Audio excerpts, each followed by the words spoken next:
The greatest sentence in the history of sports talk. Football Friday with Big Sills. And, of course, the one and only National Football Show. We always start the program off also, by the way, with Big Sills. And we are powered by BetUS for these next 4 hours. Whew. This gonna get a little bumpy on this football Friday here. This gonna get a little bumpy. Yes, sir. Heading into New Orleans this weekend. By the way, week 3 of the NFL kicked off last night. Aaron Rodgers was spectacular.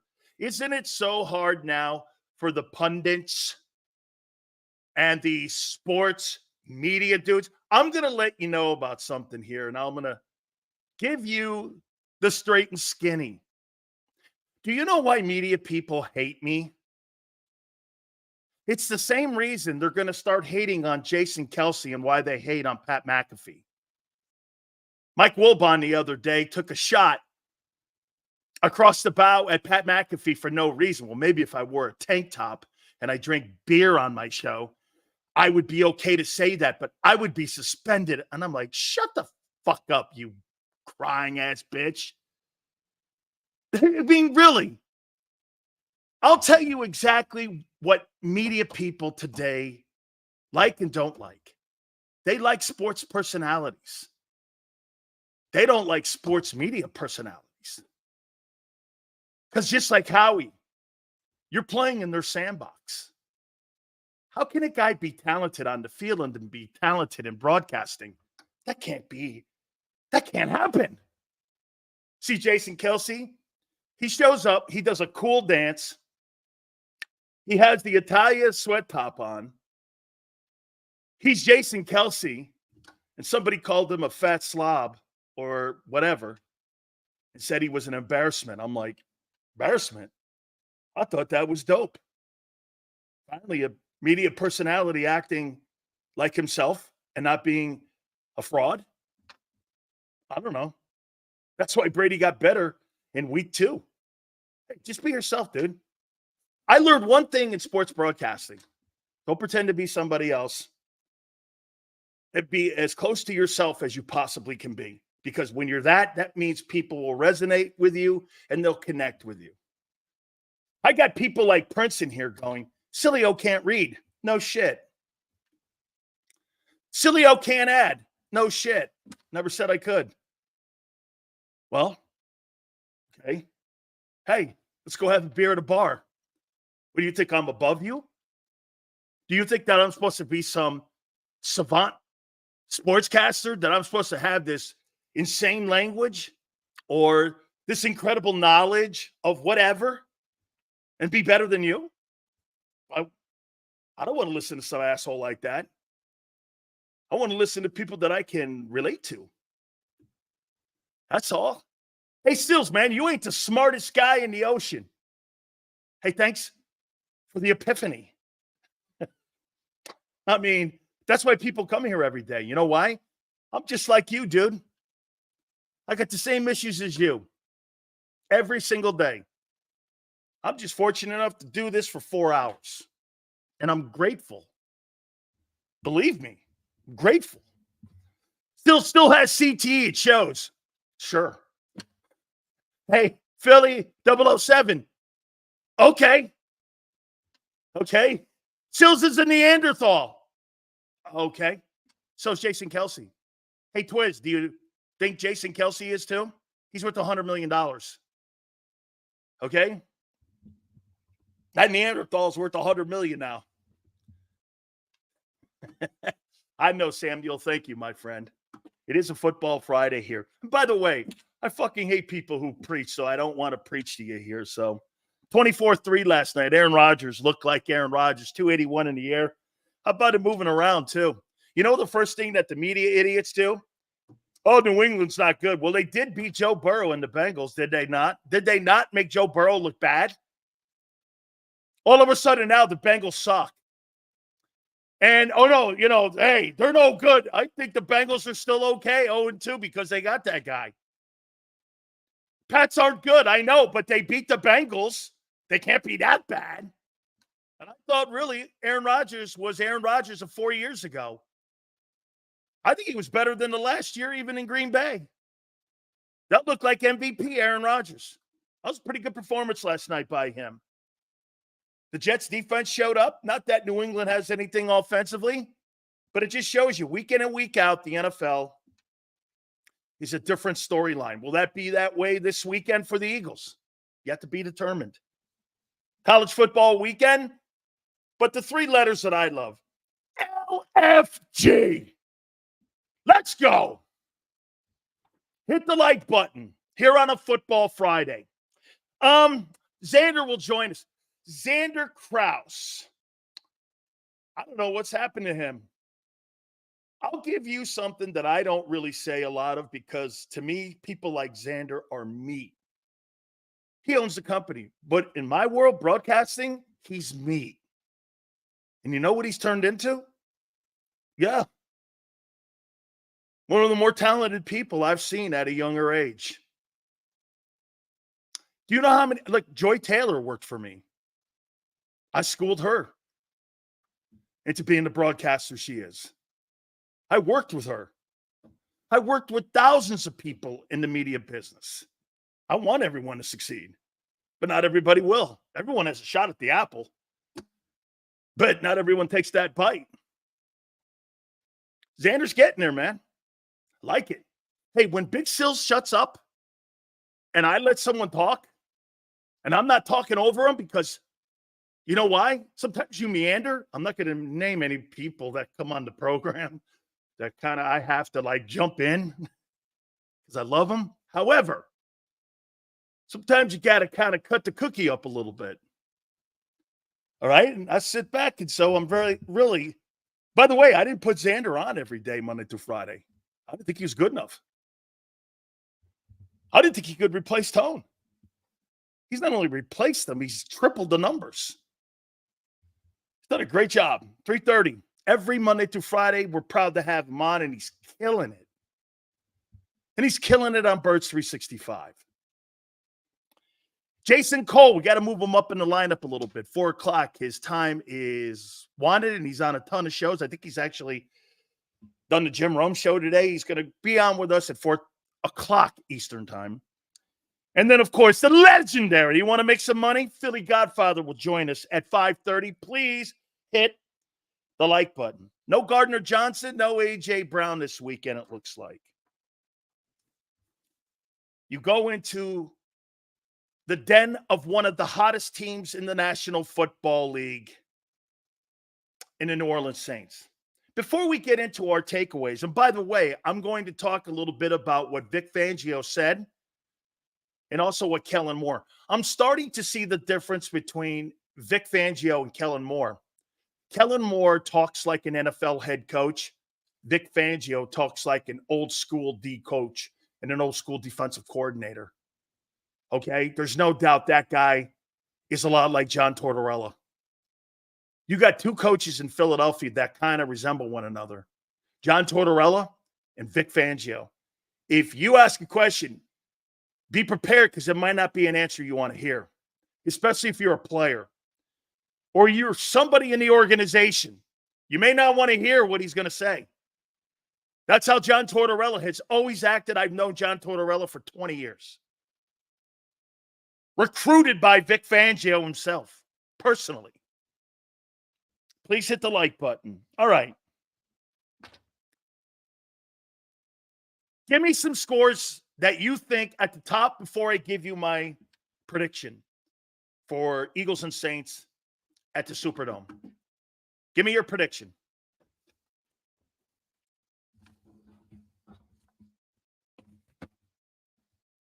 I love John Tortorella. 41-10 Saints. 40-7 Saints. 40-13 Saints. 40-20. 38-33. There's Twiz. 35-14, 52-18 Saints, Senor.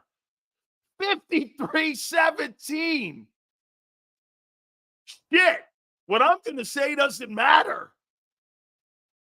35-27 Eagles. 35-14 Saints. 63-13 Saints. 70-6 Saints. Wait a minute. What in the hell happened? Two Eagle fans. Oh, where are you? 60 to wait a minute. If you've lost Maniac, it's over. If you've lost Maniac, look at this. Hold on.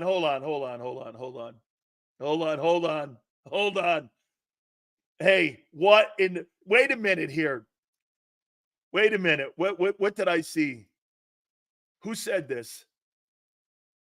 Here it is. True Eagles fan. Wow. 15-6. Is that after the first quarter?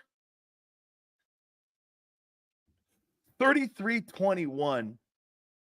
Get this. Hey, you can always count on a Dick Train take. Are you idiots? Vic Fangio will have this defense ready. He knows how to stop NOLA fools. 31-28. Birds. Here's another douchebag. Eagles win 30-24. Saints started hot last year. Not worried. Two idiots right out of the gate. There you go. Derek Carr's not an elite quarterback. Neither is Hurts. Bottom of the barrel defense. Come on, Dick Train. They can't stop the run. What do you think we're going to say? We love our team, but we're not stupid.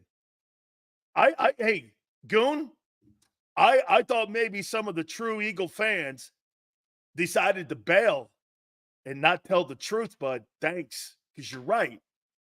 Way to go, dude. That's a true Eagle fan. Hey, fuck that. This team right now is not good enough to win ball games. You're right. Goon, that don't mean you don't love them.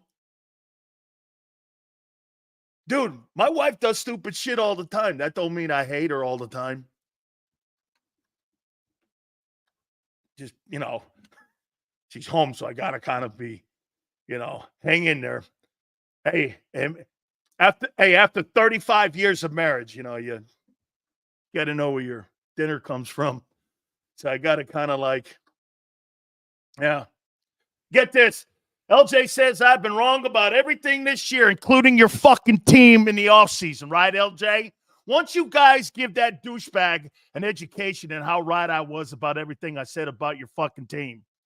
Bryce Huff blows. Devin White stinks.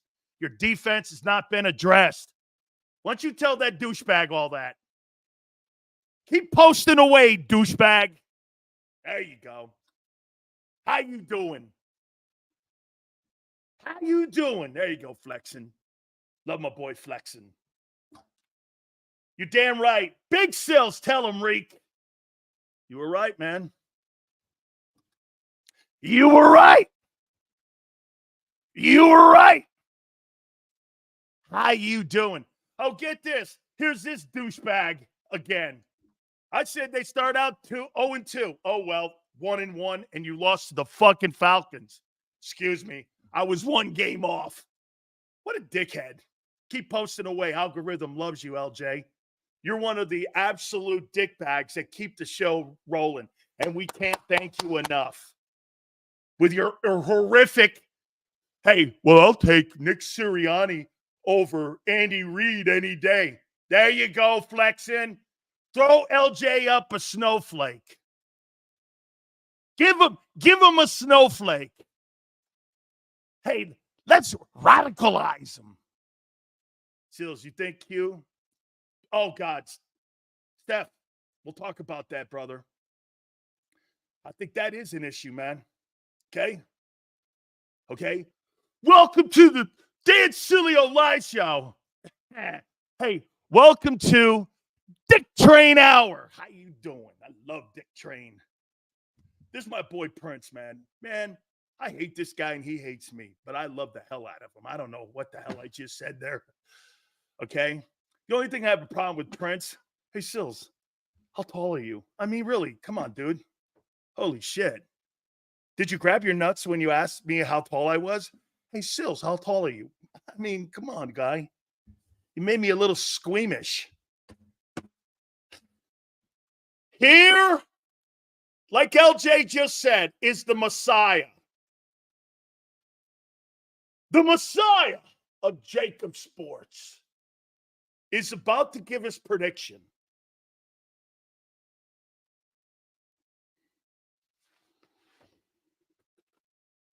One shot of vodka. Goalies, how you doing? You never know what YouTube's doing, so you got to kind of mask it a little bit. It's going to go down hard. It's going to go down hard. All right. Here we go. Eagles and Saints. Superdome. The Philadelphia Eagles head into the contest 1-1. The Saints 2-0. Killing teams at an insane rate.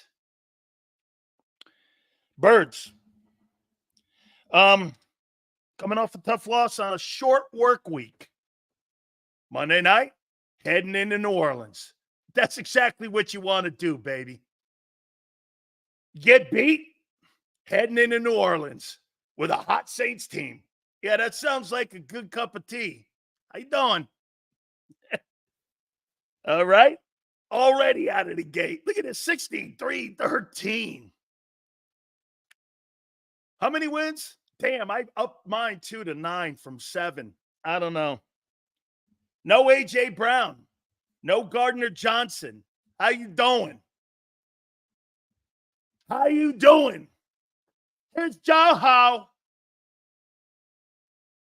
Sills hates the Eagles so bad. I would be shocked if we go 1-17. Oh, wait. So Joe Howe is saying that, wait a minute, ready? I haven't done this. Now, I can't aim this at you guys. My aunt who watches the show diligently, she has my entire broadcasting career, knows that I'm not allowed. So I have to aim this out in space. This is called the Maloik. Okay? And this thing can't be aimed at anybody with any significance in your life because they'll drop dead the next second. This thing right here is the Maloik. And when you do this, it's over. Joe Howe thinks I dropped the Maloik on the Eagles. I haven't dropped the Maloik on them. I'm not going to do the Maloik. That is basically only brought out for douchebags like Bob Lang. Other than that, it really is not brought out a lot. Okay? So I don't really, I'm not really a hateful guy. Okay? I'm more of a pacifist. Okay? And I wouldn't even throw that on Howie. Derek Carr comes into the contest, the NFL's leading passer in passer rating, 142.4 versus that Eagle defense. I don't need to put the Maloik on you. Versus that Eagle defense, I don't need the Maloik. Joe Howe. Sills is a meanie beanie. What? Dude. Hey, Hogan, I'm going to give you a man card pass on whatever that thing is right there. Don't bring that up again. So I'm going to give you a man card pass. Okay? That's not going to work. You get a man card pass. Everyone gets one. Because don't bring that wormy stuff in here. Okay? All right? Hollywood, you get a man pass and a man card pass for that. I don't even know what the hell that thing meant. Okay? Let's see here. Wait a minute. If the Saints win, guess what LJ has to do? Post more. Xander says, don't ever let LJ go. He's awesome with his take stock, but he's awesome with his posting. That means he has to post more and stalk me more. Fair enough? Stalk me more. You got the deal. Okay? Hey, I am on a diet. You know what I'm on? A wins diet with the Eagles. Don't worry, I'll lose 20 pounds by the end of the year. How you doing?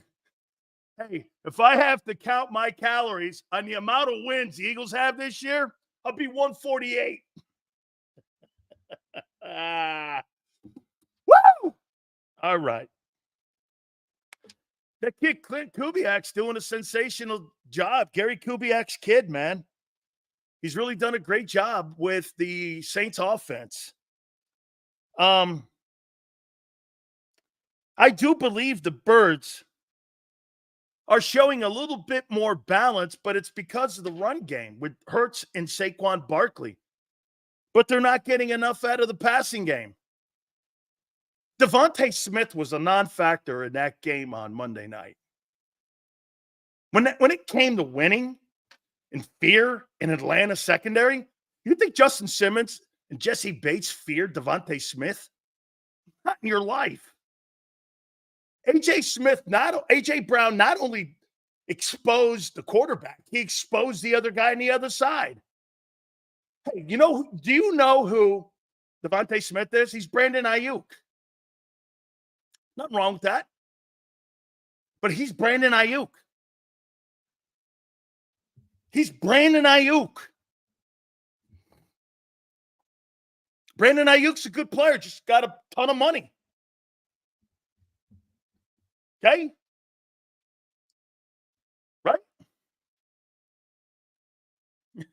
There you go. Look at a Connecticut guy. I love nutmeg guys. How you doing? Just when I thought this show couldn't get any better, Sills proves me wrong. Hey, LJ, try that enema, baby. Way to go, Connecticut. Philly, Connecticut. Way to go, man. Try that enema, LJ. My heart, you all black. Sills, I'm on a roll today, man. I'm feeling good about this weekend. Vic Fangio. This dude has to make it uncomfortable for Derek Carr on Sunday, or this puppy's over. Oh, my God, look at this. We got people in the chat even calling LJ a douchebag. Oh, man. I'm starting to feel like Portnoy. Don't let me sick my wolves on you, because you won't come out. You'll think a pack of pariahs. That's what we might start doing soon. Hey, by the way, I need some help on something. Before I continue here, over on my Twitter page, at Dan Sileo Show, I'm at 16K. I'm trying to get to 20K. You guys join that for me. Can you please? Thank you. And we stay in touch going back and forth between here and there. That's the only place you can catch me. I don't do other shows. Here and there. You know why? Why would I? I don't work for free. That's Xander. All right.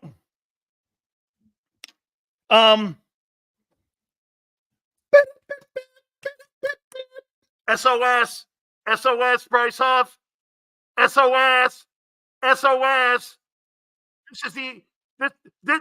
is the HMS Titanic. Hey, Bryce Huff, SOS. You better show up this week, son. You better show up this week, or guess what? I'm going to send a hit squad at you. You know what it's called? The bench. The bench. Hey, bring your playbook. You're sitting on the bench. Oh! Dan Sileo's making a proclamation. Hey, Vic, start Brandon Graham. Start Brandon Graham. I don't want you to start Bryce Huff. Jesus, you have two guys on the bench. One guy's at least on IR. You have James Bradbury making $11 million on IR right now, and he wouldn't be playing anyway. And you got a $17 million. You got $28 million on the bench. Woo! Hey, Howie. Howie season. Sills, I don't want to watch that Tampa game if the Eagles lose. Hey, wait a minute, John. John, we haven't even played 4 quarters yet against the Saints. Come on, man. Wait a minute, John. Thanks for the super chat. Hey, good question, John. Let's get the Saints in. Funny, no, I haven't received any text messages back. Okay. Joshua, thank you, brother. You were right. Okay. But now you're acting like a greasy bitch. Greasy? What a racist thing to say. Why? Because I'm Italian? Clint Hurd on the hot seat. Yeah, I don't think it's the coach. I think it's the players. Hey, how racist? Why? Because I'm Italian? How dare you call me greasy because I'm Italian? Greasy wop, is that what you were going to say? Wow. Just saying. What? You racist, John? Hey, John, unlike people on social media and unlike people in the media, what's up? What's up? I don't take that shit. I know you don't mean that. But you know what? When I say something like calling the general manager a CPA, I hate Jewish people. But when someone calls me greasy, I take it with a laugh. Too bad the Eagles don't. They might go further.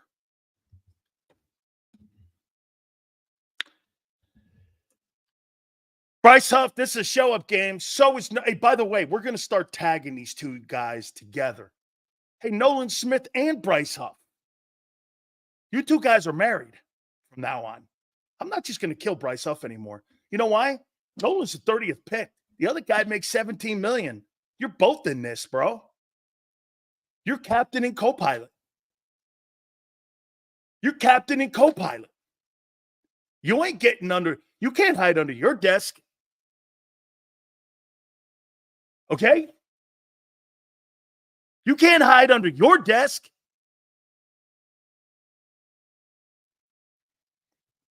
Derek Carr. Derek Carr right now is averaging 79.9 completion percentage, 443 yards, in 2 ball games. And he has 14 drives where he has had his offense score points on all 14 drives. Do you think the Eagles end that streak this Sunday?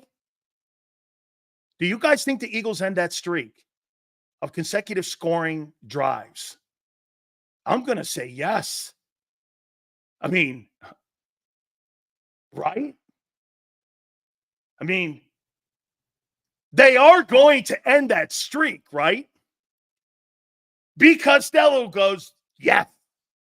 They are ending that streak this weekend, the Eagles, right? The Saints aren't going to score on every possession again. Wow. One of the absolutely greatest Eagle fans. Absolutely not. Come on, Sue. I love Sue in here, man. Man. Crazy. Crazy. Right? Is the link too cold in December? I'd say penalty ends the streak, not the Eagles, says Steph. All right. Okay. Don't start sounding like you're smart, Twiz, because this is right. Sills, I don't mind the loss with the new coordinators. It's how we respond is what I'm looking at. We can't have a Twiz. Great take. Hey, Twiz, new coordinators? some new people on defense, pretty much the same dudes over on offense. It can't look like 23, you're getting beat. We have no defense. The passing game is inept where you can't count on it. It can't look like the same thing. Because that means to me, you're doing the same shit. Twiz, right? It's like, hey, Twiz, it's not how you lose. If you do, hey, do I think the Eagles could go into New Orleans and win this game? I do. I do think they can. But I'll tell you this. I think it's if you do lose, that's how you lose. If you look like you did last week, or excuse me, on Monday night, you got the same football team you had in 23. Big Sales, how you doing? What's your prediction? Okay, Christopher. Okay, nothing premature here. I'm an older fella, I know, but hey, hang in there. Derek Carr, the last time he played against the Eagles, had 80% completion percentage. God knows what he's going to do this Sunday. Okay. No AJ, no CJ. Here's Big Sil's score. Are you ready? The New Orleans Saints, 40. The Philadelphia Eagles, 21.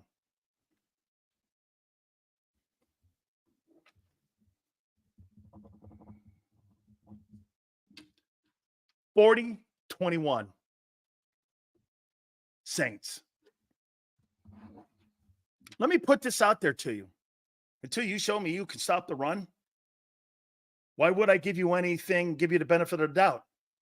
You haven't stopped the run in a year and a half.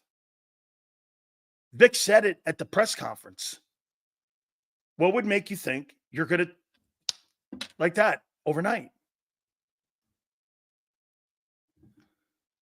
40-21. Not enough points for the Saints. Good God. Senor.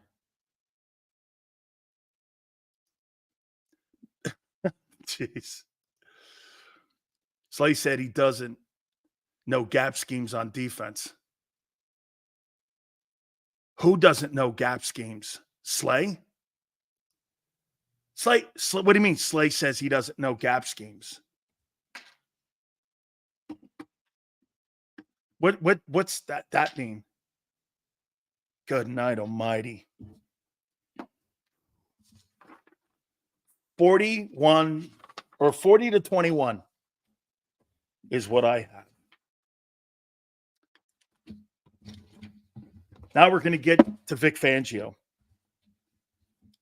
And I had a chance to listen to this thing a couple times. Say as lazy as you know what.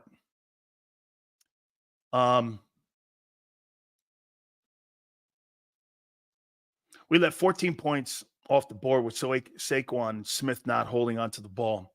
It's not all on the coaches. At some same token, it's about executing as well. It is, Twiz. It is. What material? I don't have to run out of material. You're running out of excuses. See, Mr. Perez says I'm running out of material. Maybe it's because you're running out of excuses for your boy and for your team. Did you ever think of that, Mr. Perez? You're running out of excuses. Coaches, scheme. Where are you going? Where are you going? Where are you going? Come on, Perez. Give me another excuse. Get this. This douchebag right here thinks this is a 2-week thing. This has been a year and a half. Same shit. And by the way, douchebag LJ thinks that you're going to change getting murdered against the run. That's going to change overnight, that they're all of a sudden going to have an epiphany, and you're going to see Gangrene, Lauren, you're going to see Reggie White, Jerome Brown stopping the run Sunday. That's not how stopping the run works. That's not how stopping the run works.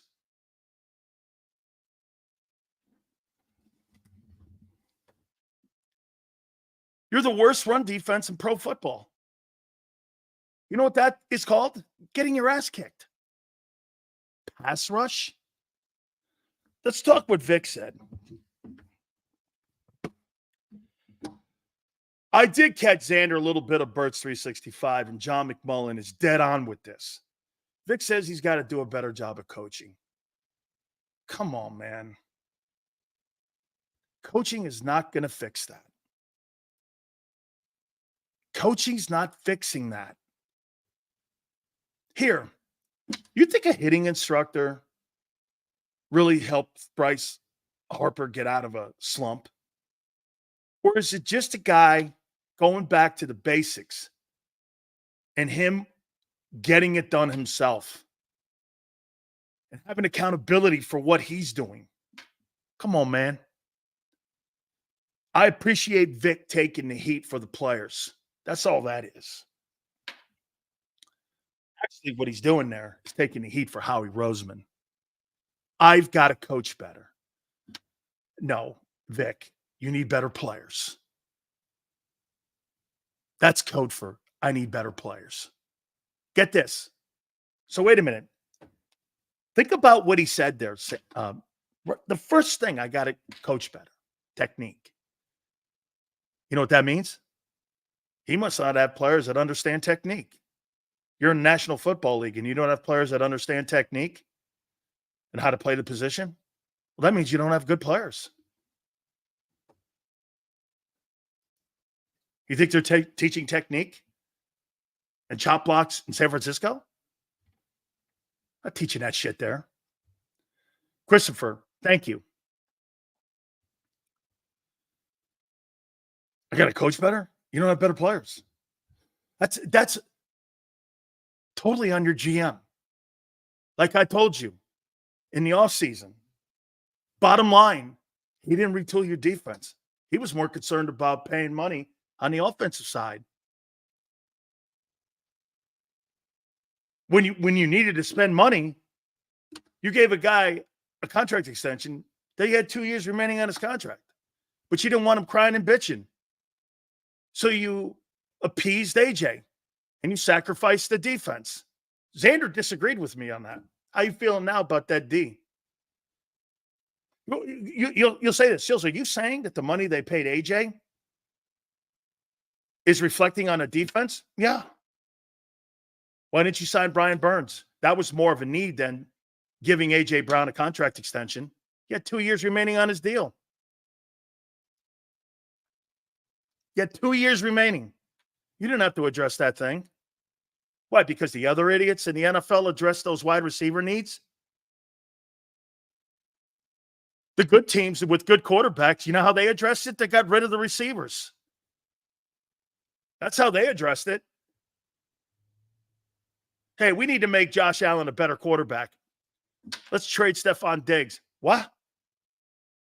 We need to make Patrick Mahomes an even better quarterback. Let's trade Tyreek Hill, who was voted the best player in the league. I keep asking you that, and you run that by, and you go, yeah. The Kansas City Chiefs traded the best player in the National Football League. Tyreek Hill will never win another Super Bowl as long as he lives. And Mahomes may win 4 more without him. Who was right?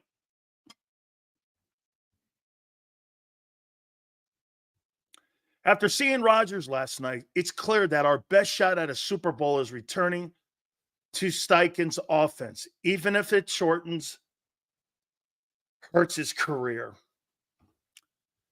You are so right. Xander, put up Steven. Thank you, Steven, put up Steven's thing. I want people to see this. I want people to see Steven. Steven. Yep. Steven, if you get 9 years of Hurts starting, he delivers a Super Bowl playing like he did last night, but better and better and better like he did in 22. Absolutely true. Hey, get this. I'll tell you something too, Steven. If he plays more like he did on Monday night, I'm more apt to not be as hard on him. But when you start trying to think that guy's going to be the next Josh Allen, you're out of your fucking tree. Sills, would you rather have a generational wealth or an extra ring? Generational wealth. That's like asking me when people say this about athletes who go for it and take performance-enhancing drugs. If that gave you a gold medal and riches beyond riches, but took 5 years off your life, what would you do? I'd take 5 years off my life. Anybody who answers in any other way is ridiculous. Answer questions correctly. You don't have to be politically correct here. You could say what's on your mind. Okay? Okay?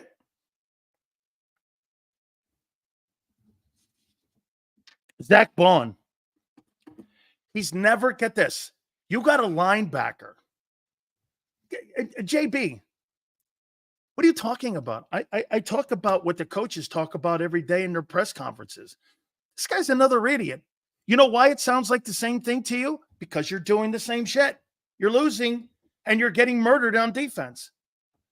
See, the people that hear the same thing, what I'm saying, is because they're doing the same shit over and over again. Did you ever think of that? I don't even remember what my show was yesterday, guy. Hate? Get this. He says hate's the same. What in the world do you want me to be positive about when a team is giving up nearly 7 yards a carry? Explain that to me, Snowflake. Come on, sweetness. Do you understand, folks?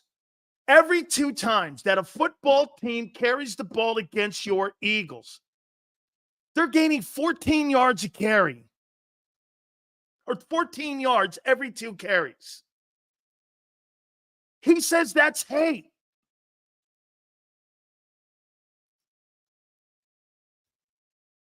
Get this. Here is what Vic Fangio said about Zach Bond. Yeah, he's never faced cut blocks before.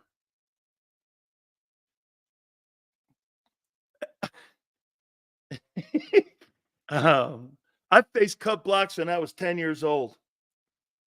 And, I mean, I don't really know what to say here about that. You got a starting inside linebacker, and the head guy, the defensive coordinator, goes, yeah, he's never faced cut blocks. He'll be better. It's something he's never seen. You're an NFL football player and you've never seen or experienced cut blocks. That is a first. I mean,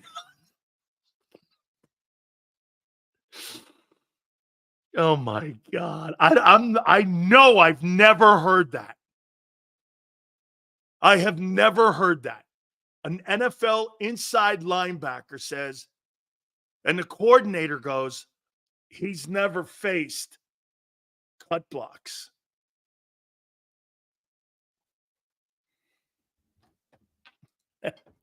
This is another doozy.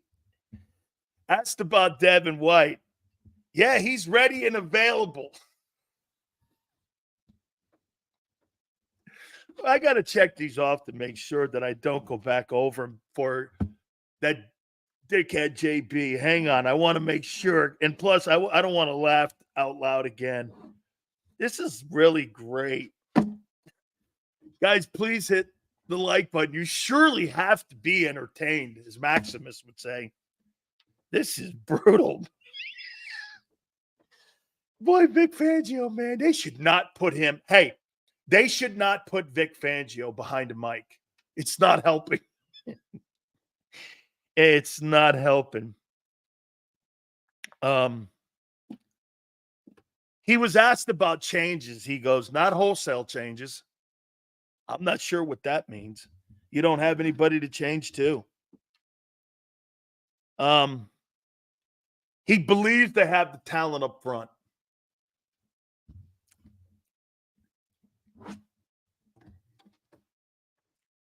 Nolan Smith.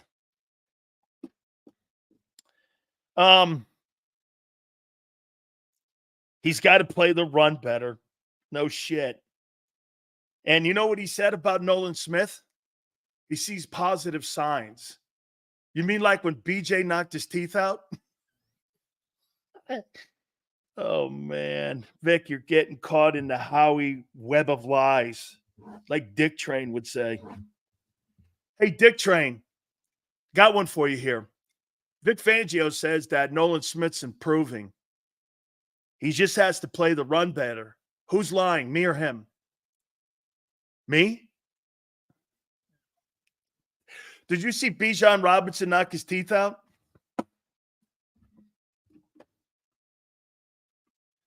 I mean, how do you get chip blocked and knocked completely on your ass? Hey, he's getting caught in the web of Howie world. That's what happened here. Haku. He's getting caught in the world. He's being Howie radicalized. He's being Howieized. That's what's happening. You know how McMullen says that Xander's getting Sileo-ized? He's getting Howieized.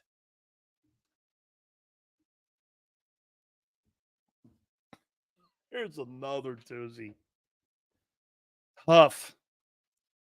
Yeah, he's the starter, but we're going to rotate them all. Okay? We're going to rotate him. You're paying a guy $17.8 million. And like Xander says, you got to ask that question. Would you ask the question, is Devontae starting? Nolan Smith and Huff can't do anything but improve. They can't get any worse. Nowhere to go but up. Daniel, that's not how it works in the NFL. You ain't going to keep rolling a guy who blows out there, getting your team killed. You're just not going to keep doing it. Seals, this is amateur hour. We have Salty Slay and a quarterback who wants to play for the other team. I can't tell. He keeps handing them the ball. Brian, I got you, brother. Thank you for the super chat. Thank you. So wait a minute. Xander's right.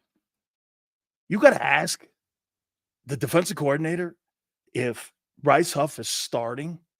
Like, do you ask if Lane Johnson's starting? Hey, is Jordan Mailata starting this week? Why would you ask such a stupid question? It's a stupid question, but not really. Not really. I mean, $17 million, almost $18 million. Bryce Huff backfired on Howie Roseman. It backfired. Why are they letting analytics ruin our team? Christopher? Because analytics controls the money on the team. Analytics, you see, remember something, Christopher, the Eagles would rather lose looking good than win looking bad. Ask Doug Peterson after an Atlanta game on a Monday meeting how that works out. They would rather look good losing than they would looking bad winning.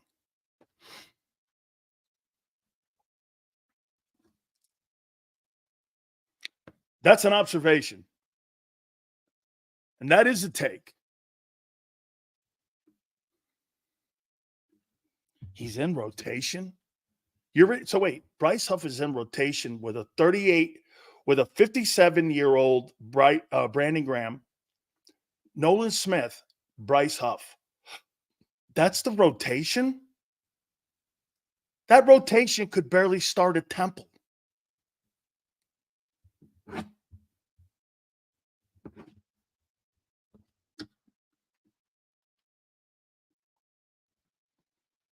Can't stop the run. This is such the statement so far. Ready? Can't stop the run. You can't expect the pass rush to be a factor. He's right. Teams are not going to throw the ball against you. Get this. I did hear Xander and John, and Xander tried to point out those third down numbers that they're good on third down. They're bullshit. You know why? Teams aren't worried about the Eagles on third down. They're never in third down. When you're averaging 7 yards a carry, how many third downs do you think you're actually in? Xander had it. He was right. He didn't want to kill John. But how many third downs do you think you're in when the offense is averaging 7 yards a clip running the ball? You're never in third down, but a handful of times in a game. Penalties put you in third down in that scenario. It's a bullshit stat. You know what's not a bullshit stat? Giving up 7 yards a clip against the run. That's not bullshit. Passing numbers are bullshit. Running numbers are not. $17 million for Queen, Bryce Huff, Bozo, Nick. Sucks too. Hey, think about what I just said to you. Here, let me say that. How many times have you seen teams throw for 300-400 yards and lose? How many times have you seen teams run for 200 or more yards and lose? Barely, rare, ever. You know why? It's one hand tied behind your back. You can't stop the run. You can't do anything in a ball game. You're helpless. The Eagles were helpless in that last drive. They couldn't stop the pass and they couldn't stop the run. God dang it. You don't have to listen. Hey, Vic Fangio is probably the only Eagle coach that could do this show because he's telling you the same shit I've been telling you. Don't you find it weird? The DC and me echo one another. You just don't like hearing it from me. But he tells you the same shit every week. I told you Bryce Huff wasn't a 3-down guy. He played 480 snaps in New York. He was a spot player. Nobody wanted to hear it. He thought he was the next coming of Bryce or of Hassan Reddick. I'm like, that's not happening. I heard people all over.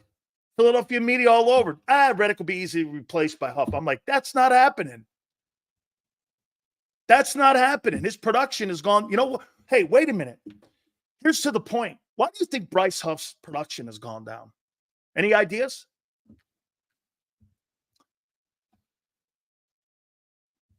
Any ideas? Why do you think Bryce Huff's production has gone down? Why do you think? Anyone have any ideas why Bryce Huff's production has gone down? He's facing starters and not backups. True. Get this. Fangio's comment, Huff is still learning. You paid a guy $18 million and you got him in training wheels?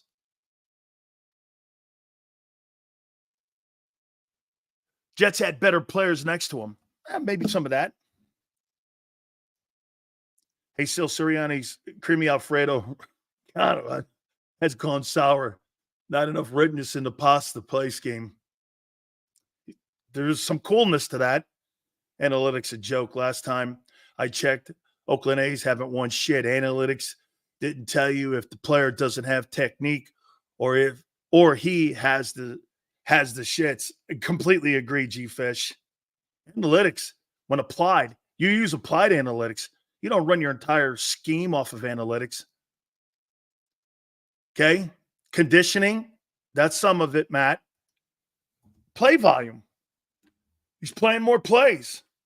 He doesn't have – remember what I said? I had a conversation with Xander. You got to get into playing shape, 3-down playing shape. You've never been in it in 6 years. And that's exactly what I see right now. Is there a chance he could get better by the end of the year? Maybe. But getting blown off the ball and knocked into the pile and into pursuit, I'm not sure that's something you can teach him with. Unless he gets a whole bucket of bricks putting that ass of his, he can't set the edge. Seals, who do you feel more bad for? Nick doesn't have the quarterback or his offense, and Vic doesn't have the players, for his defense, how he's destroying the team. Dude, that's true, John. I think Kellen Moore is scheming up a good game. I think the decision-making at the end of that game was a Nick Sirianni move. But if you look at the schemes, these receivers are open. Who do I feel sorry more for? Let me get this one here. Y'all fans crucified Reddick. Now look at your old tune. Vic doesn't have the players. Nick doesn't have the quarterback. I'll tell you what. I mean, it's true. I think that scheme is not fitting Jalen Hurts. Well, wait. Let's see when they get AJ back. Got to be fair. Because Hurts is not very good without AJ. So we got to get AJ back. Did you hear what I just said? We can't tell if Jalen's good in this scheme or not because we have to wait for the best player in the huddle to get back. Then I'll let you know. We got to wait for AJ to get back. Then we'll find out if it's the scheme or not. Because right now I can't tell because the quarterback's not good enough. So we got to wait for the best player to get back. Sills, why isn't the quarterback the best player? Because he's never been. Playing like that. Start Booker and put Carter and Davis on the edge. Oh, that'll do. Dude. Howie World. Booker's not going anywhere. Booker's not going anywhere. Okay? Suplex goes like this. It can't get any worse.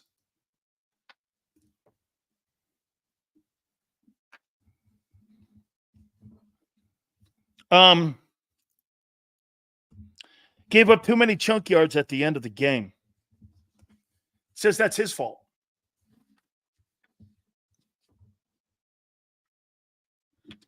Nolan Smith is coming along. Has to keep improving. Run defense is just not good enough. He said this about Jalen Carter. He's doing some of the things that we need him to do to get better, and some of the focus things he needs to work on to get better. We're still talking discipline with Jalen Carter. Now, here is a silver lining. Quinyon Mitchell doing a great job. And I agree with him. The best defensive football player you have is Quinyon Mitchell. He's a rookie. I don't really think it's close. Quinyon Mitchell's your best player. He is your best player on defense.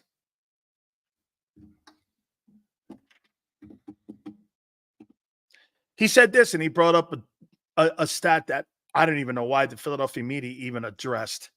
Third down, we did a good job. Third down? You're getting murdered on first and second down because nobody cares about third down against the Eagles. You know why? The majority of the time, you're not in it. You're in first and second down, and they're destroying the Eagles on first and second. I guarantee you, hey, guys, do me a favor. If somebody has a couple seconds, look at where the Eagles rank on first and second down defense. And tell me where they rank on first and second down. Giving up 7 yards a carry. You're good on third down? How often are you in it?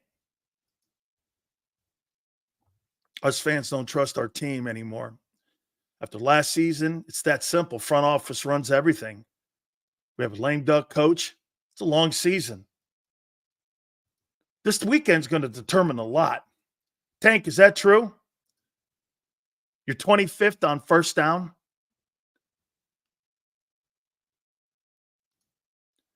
Huff was a third down pass rusher, edge rusher in New York. That's right. He was a situational. He wasn't a – hey, and by the way, Mikey, did you ever wonder why the Jets just let him walk out the building with no equity return? They didn't even care. They didn't even care. They didn't care. Here's Josh. Josh, that's the silver lining. It is. To be fair, besides giving up the yards, the defense held to 15 points for 58 minutes. Last prevent scheme is terrible. Josh, that is so true. But we are talking about the Atlanta Falcons, right? I mean, the Atlanta Falcons. Would you consider them a prolific scoring team? I mean, when's the last time they were like and had a great offense?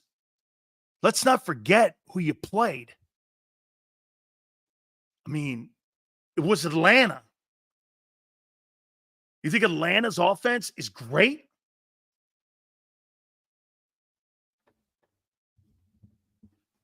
Luke, I'm going to tell you one more time. We'll say it again to you. He doesn't suck. He sucks what you're doing now to him. Jalen Hurts is going to win you ball games like he played on Monday night. You stick to that formula, you're going to win a lot of games, and you're going to be in games when you have A.J. Brown on the field.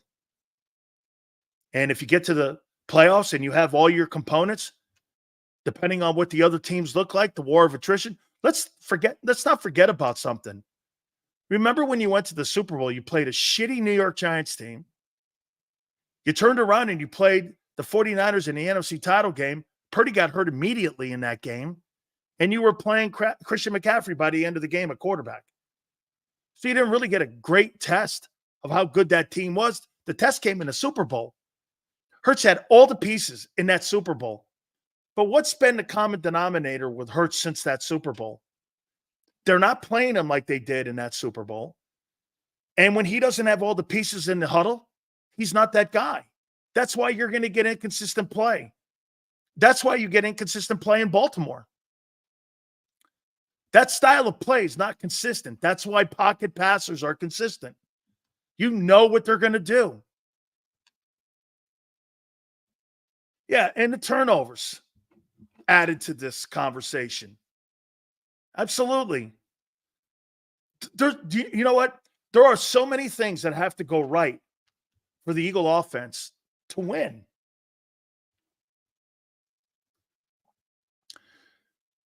Sales question. Cooper, Keeley, Sidney, Jalen Carter, and Trott are only players on defense that I have hope for. Get the damn C off that sleigh. He's ruining my team. Brian,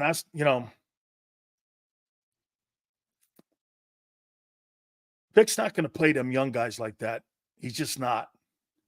He's not going to play them young guys like that. I'm with you, though. If you're going to start getting killed like this, I'm rolling out all my young guys and Brandon Graham. I'm going to roll all my young guys out. I'm going to roll all them guys out. Darius Slay says some of the stupidest shit on the planet, too. It's so unbecoming. I mean, I get the ego, and I get it. I just don't like him. As a teammate, as a man off the field, he might be a super guy. I'm not judging him like that as a human. As a football player, he says some of the dumbest shit. And it bugs me and it bothers me. Okay? It just bothers me. This guy goes like this, Slay's a Hall of Famer. How can a Hall of Famer play on the 31st ranked defense in the league?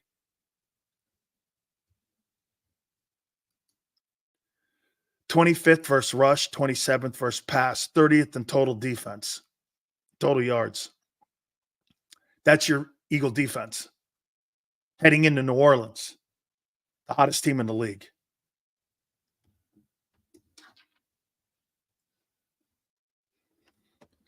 Tell you this guy Crowley thinks that Slay's a Hall of Famer. This guy's not better than Stephon Gilmore. By the way, Stephon Gilmore and the Viking defense are now 2-0. You had a shot at him, too.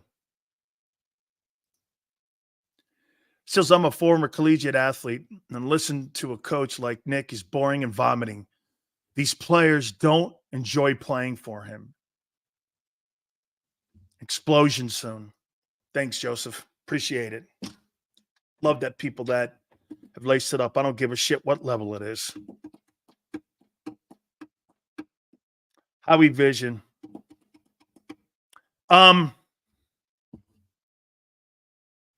Yeah.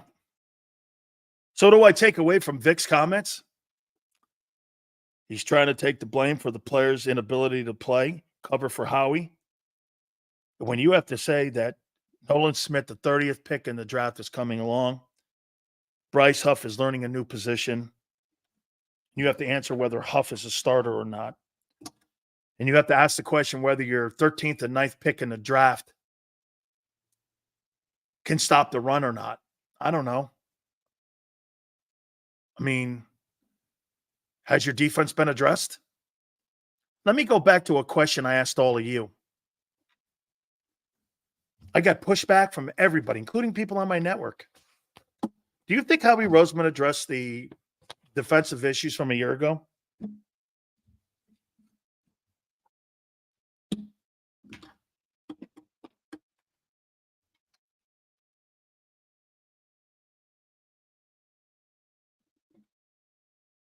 Where? Worse than the Carolina dumpster fire. Problem is, you got a horrible owner. And I'll say this: if I'm Bryce Young, I'm calling my agent. I want out of Carolina. I don't care how that is. I'll give the money back. I want out. That's where quarterbacks go to die. David Tepper's the worst owner in pro football. He's the worst owner in pro football. How can you tell if the kid's good or not? This guy randomly pulls coaches, fires them. Now he's pulling the first pick in the draft. I mean, just like that. Look at the impatience that they have in Carolina. I mean, Peyton Manning threw 28 interceptions his first year in the league. Do you know that? Peyton Manning had 28 INTs, almost 30 interceptions his first year in the league. Can you imagine if Indianapolis pulled the plug on him and said, we don't have the guy here? He had 28 interceptions. Peyton Manning. Look it up. 28. David Tepper will never go to a playoff. David Tepper may never have a winning record in Carolina. May never. You know why? He doesn't know how to win. Consistency in coaching, consistency at the quarterback position, consistency on defense, conviction. Like I tell you, when you look at Kansas City, it's not just about Mahomes. Is he the right quarterback? Of course. Head coach, general manager, owner, DC. And get this, the players vote, and the NFLPA says that the Chiefs are the worst organization in football.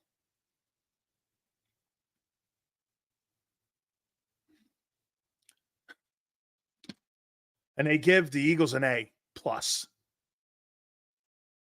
Who would you rather be? The failure Chiefs or the A+ Eagles?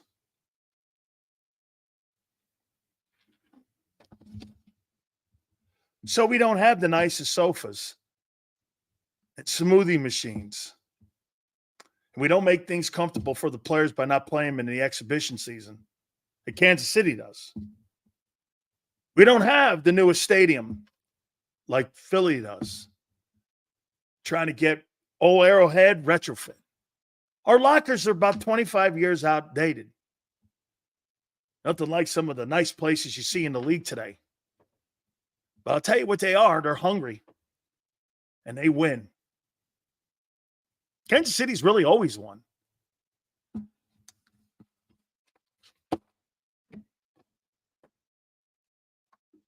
Giving your players everything, make it into a country. Hey, by the way, your defense is out of shape. So now when I hear those players telling me that they really practiced hard for 2 days, No, they didn't. How can you practice hard for 2 days and be out of shape in game 2? How can you be out of shape in game 2 if you worked hard? Something's not plugging in right. I mean, I mean, wow, this is the hardest camp I've ever had. We worked so hard. Then you get into the second game, your defensive line's gassed. I thought you worked hard. That turns out to be a lie. You know why? It's not an opinion. It was on display.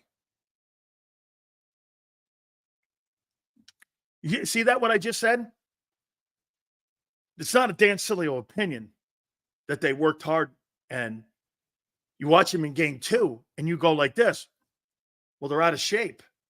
They obviously didn't work hard. That was a lie. I'm not talking about opinion there. That's reality. They're out of shape. How can you be out of shape after 2.5 months of football? You're not working hard enough. Or the camp you had is an indictment of the prior camps that were no work at all, on what Javon Hargrave was saying when he went to San Francisco. That's what I think it is. I don't think he did any work in those 2 years. Last year, you worked a little hard, or this year, you worked a little harder. And it was kind of like an epiphany for the players. Still wasn't good enough. You're not prepared. Condition-wise. A lot of that, in my opinion, has to do with conditioning on the first 2 games against the run and pass rush. You're not in shape. Now, I hadn't thought about that. As the season goes on, can that pass rush improve with conditioning? Yes. They're not in game shape. They're just not in game shape. Did you see what Green Bay and both Atlanta did to the D-lines? Xander, do you remember what I told you guys that they were going to do? They were going to run the stretch play, and they ran the stretch play. Why were they running the stretch play? Ends can't set the edge. Tackles get gassed. It takes no athletic ability to be in shape. It just takes preparation and desire and an organization's will to push their players. Andy Reid plays his players in exhibition football for a reason. He knows that a lot of the NFL guys are going to show up not in shape. You know what he uses the exhibition season for? To get their fat asses into shape. The Eagles and the attitude. Last year, you know what happened? They ran out of gas at the end of the year.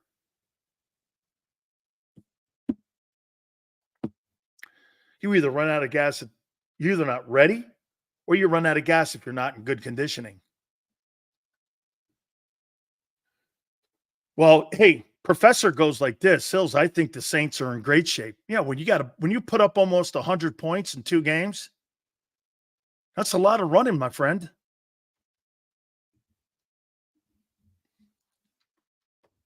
Hit the like button, guys, please.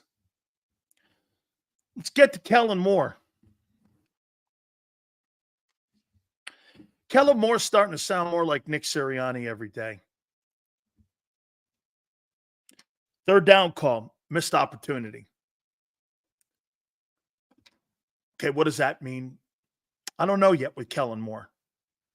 A missed opportunity. Okay, I don't know what that means.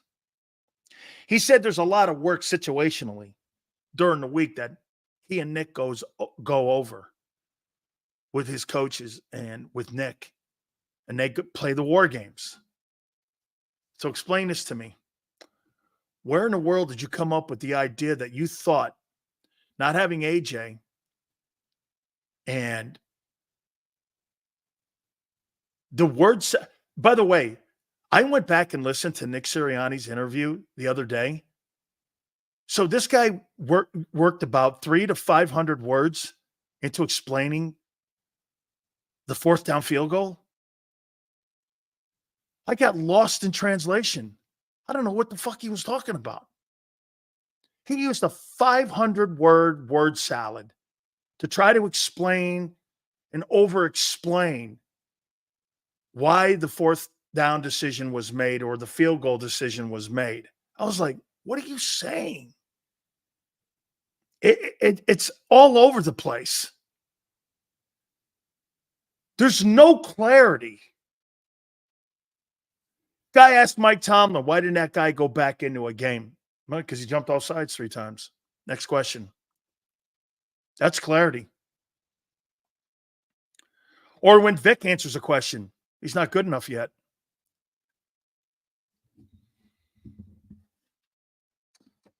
I mean,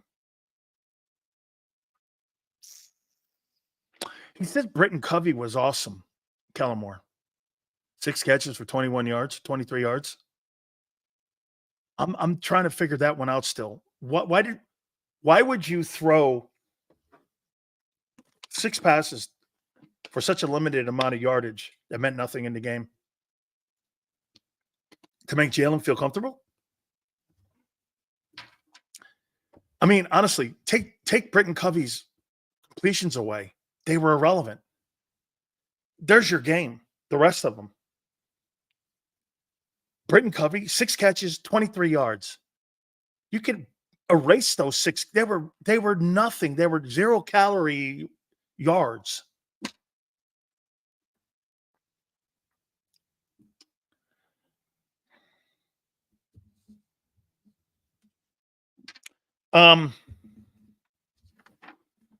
Didn't really address the interception. He says, this is more about big picture stuff. Like, what?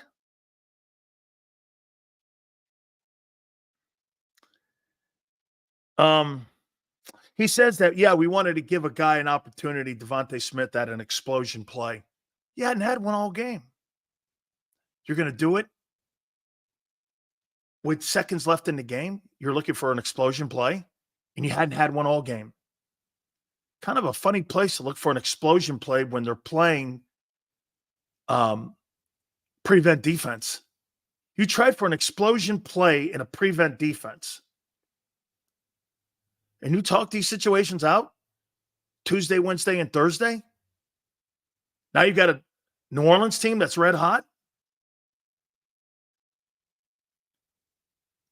Dotson's developing nicely. He had 25 routes and 1 catch. I mean, they watched a different film than we did. I mean, I think they're delusional.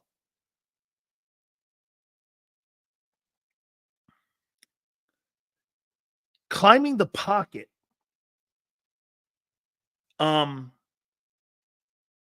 He said that Hurts has to climb the pocket a little more. We'd like to see him climbing the pocket more. Yeah, stop getting out and running. Hey, did you guys, how many people in here watched Aaron Rodgers last night? Do you see him roll right and left last night? And how he looked at 40 years old, going to be 41 in December. Did you see what he did? There were no tendencies in how he dropped back and how he rolled. He rolled right, left, zipped the passes, accurate as hell. He's on pace for 30 touchdowns and 6 picks. Right, left. There was zero predictability to where he was going. Here's Hurts. Escape the pocket, roll right. Escape the pocket, roll right. He can't roll left and throw because he can't throw across his body. He cannot. There is no doubt when he leaves the pocket, he is not going to throw the ball. If I play defense, he is not throwing the ball if he rolls left. There is no way he's throwing that ball. I know that now as a defensive coordinator. No way. The only way he feels comfortable throwing the ball on movement is going right. and he's leaving the pocket so far this year quicker than he did even a year ago.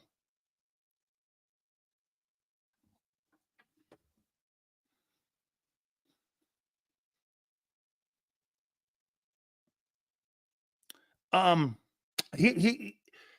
starting to answer questions like a librarian.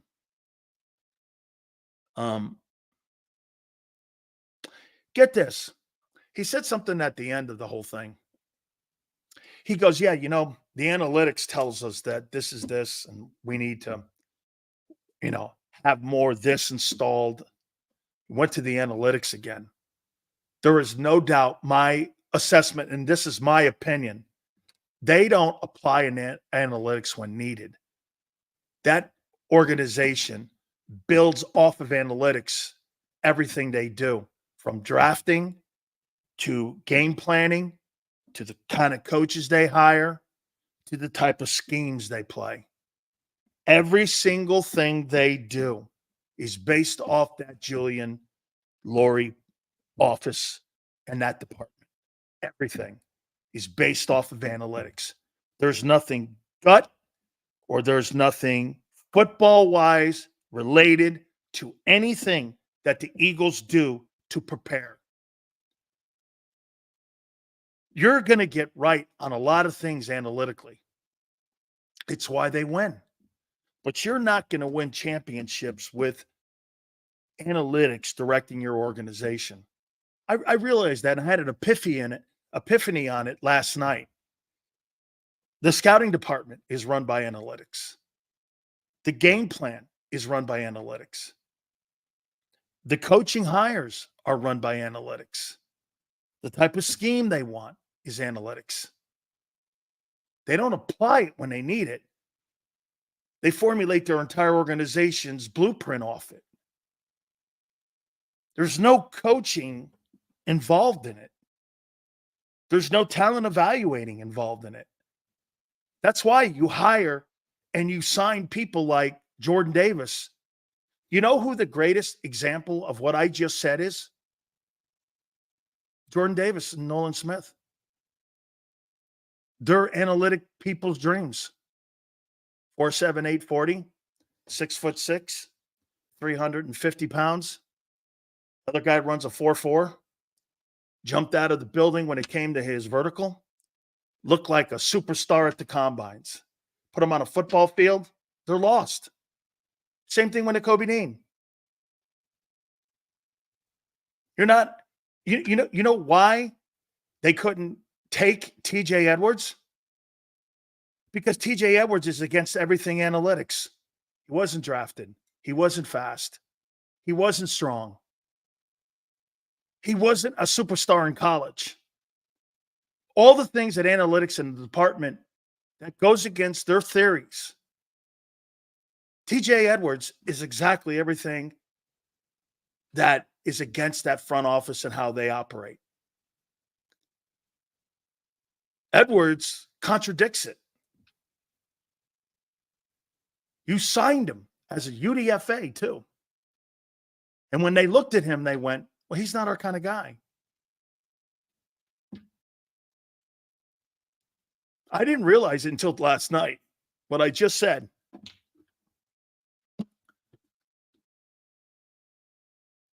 TJ Edwards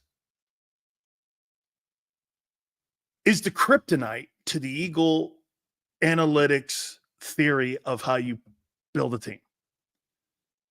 Jordan Davis, Nolan Smith are the antithesis of how they want their team built.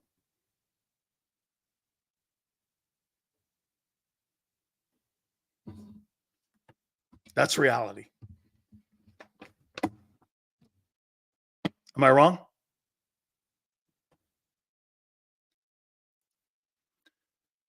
Analytics doesn't measure heart and effort. Abe.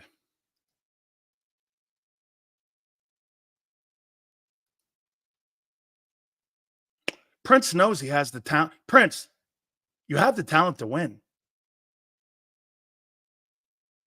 Prince, you have the talent to win a lot of games. You have the talent. Okay? You do. You have the talent. You do. Absolutely. Here, think of this. I said this yesterday to you. For an organization that has the greatest gut call in Super Bowl history, Jeffrey Lurie must have hated that play. And it's the most memorable play of all time. And it has to kill Howie. And it has to kill Julian Lurie every time they run that play. Because it counteracts everything they believe. That's why they hate Doug. That's why they try to erase that whole era of coaching. Is because of that play.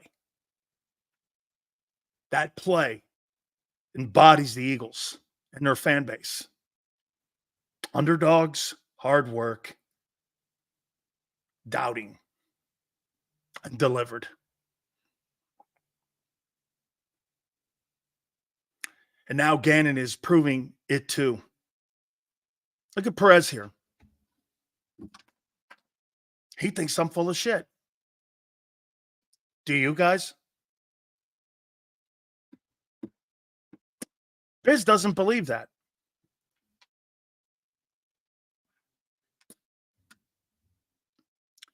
Busy. You don't believe that Jordan Davis, Jacoby Dean, and Nolan Smith are analytic draft picks. You don't believe that.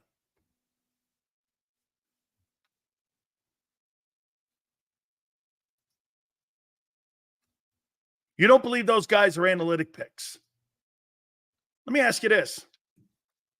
You think Howie Roseman would sign a 6-foot, 268-pound defensive tackle? Do you? You know who that is? That's Aaron Donald.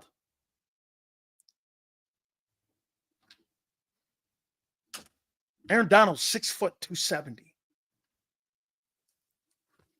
You think he's signing Jordan Davis, 6'6", 4'7", 350 pounds.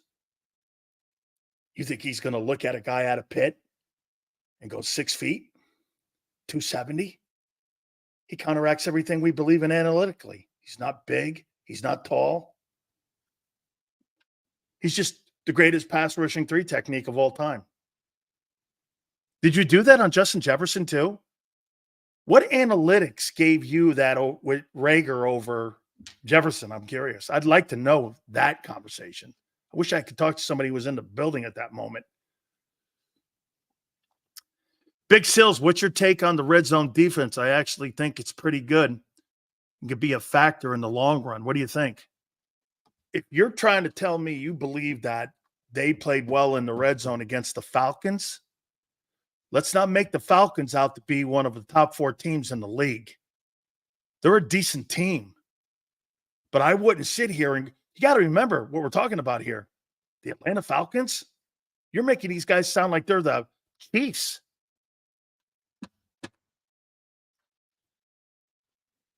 All right. 40-21. Yesterday, I had to do it. Big Sills had to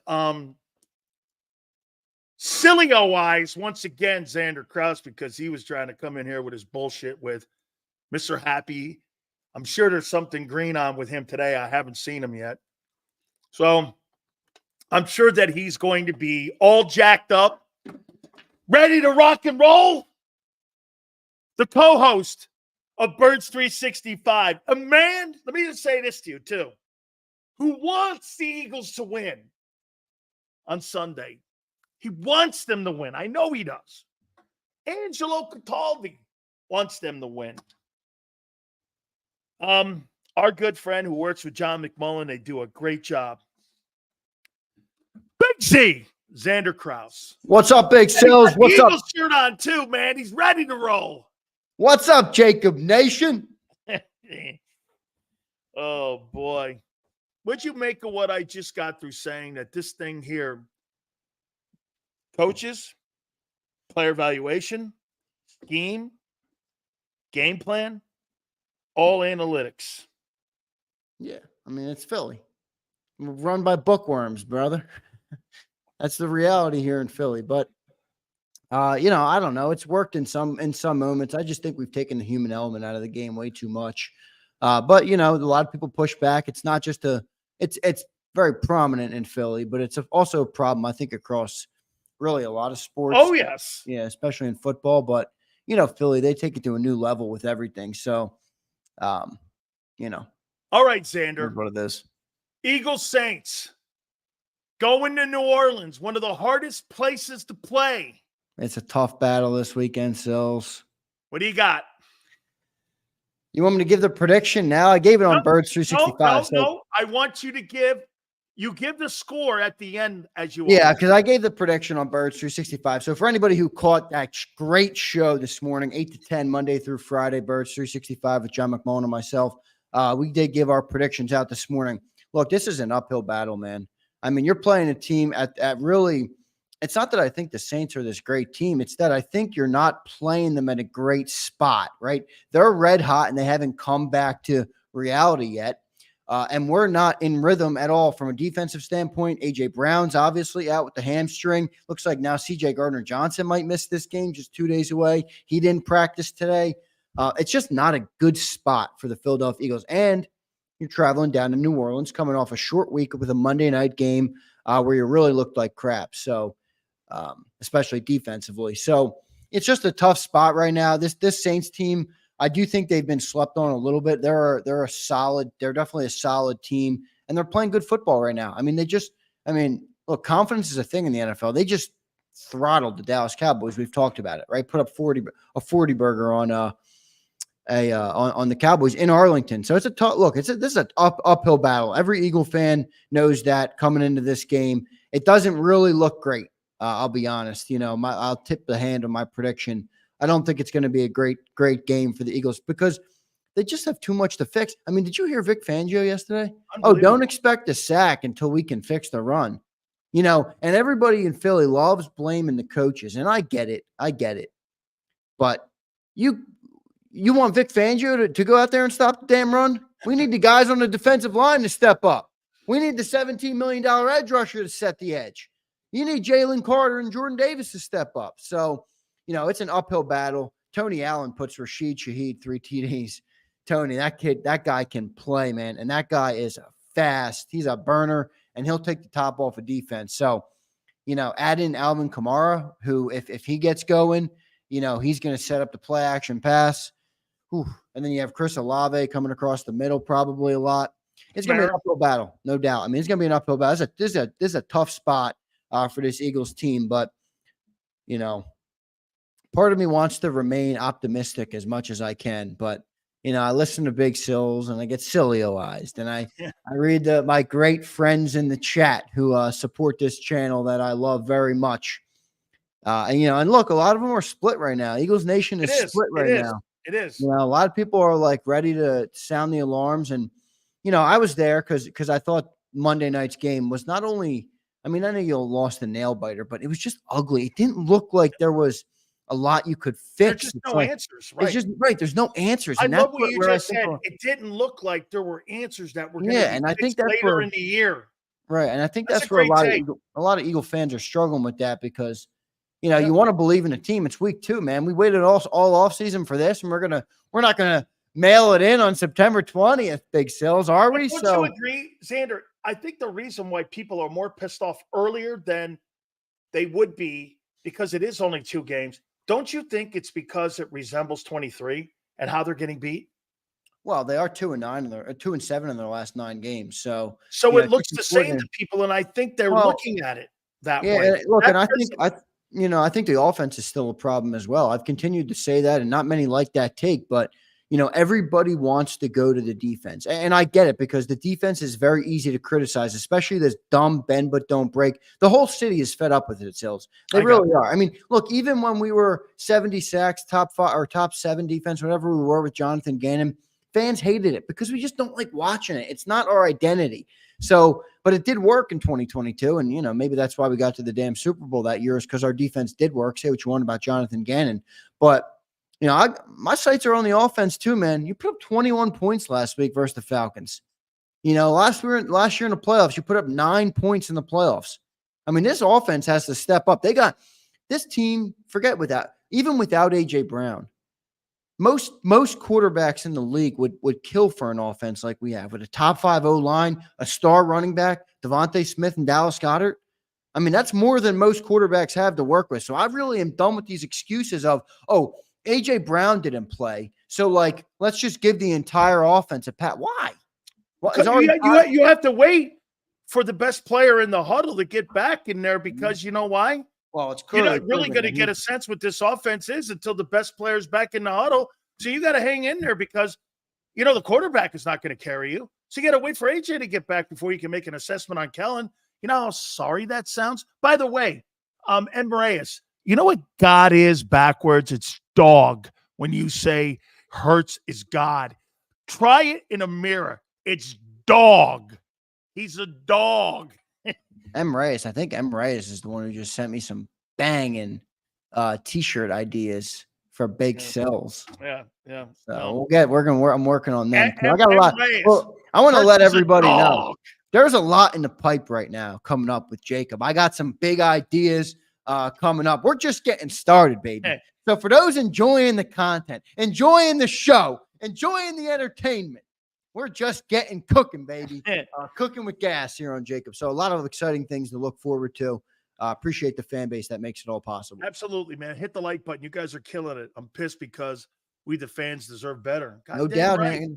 That's what I was saying all week, man. We really do. Yep. And they sell us this BS song, right? That, everybody is this. And, we got all the answers. And Howie's the greatest general manager to ever grace planet Earth. And, Bryce Puff is going to be a great edge rusher.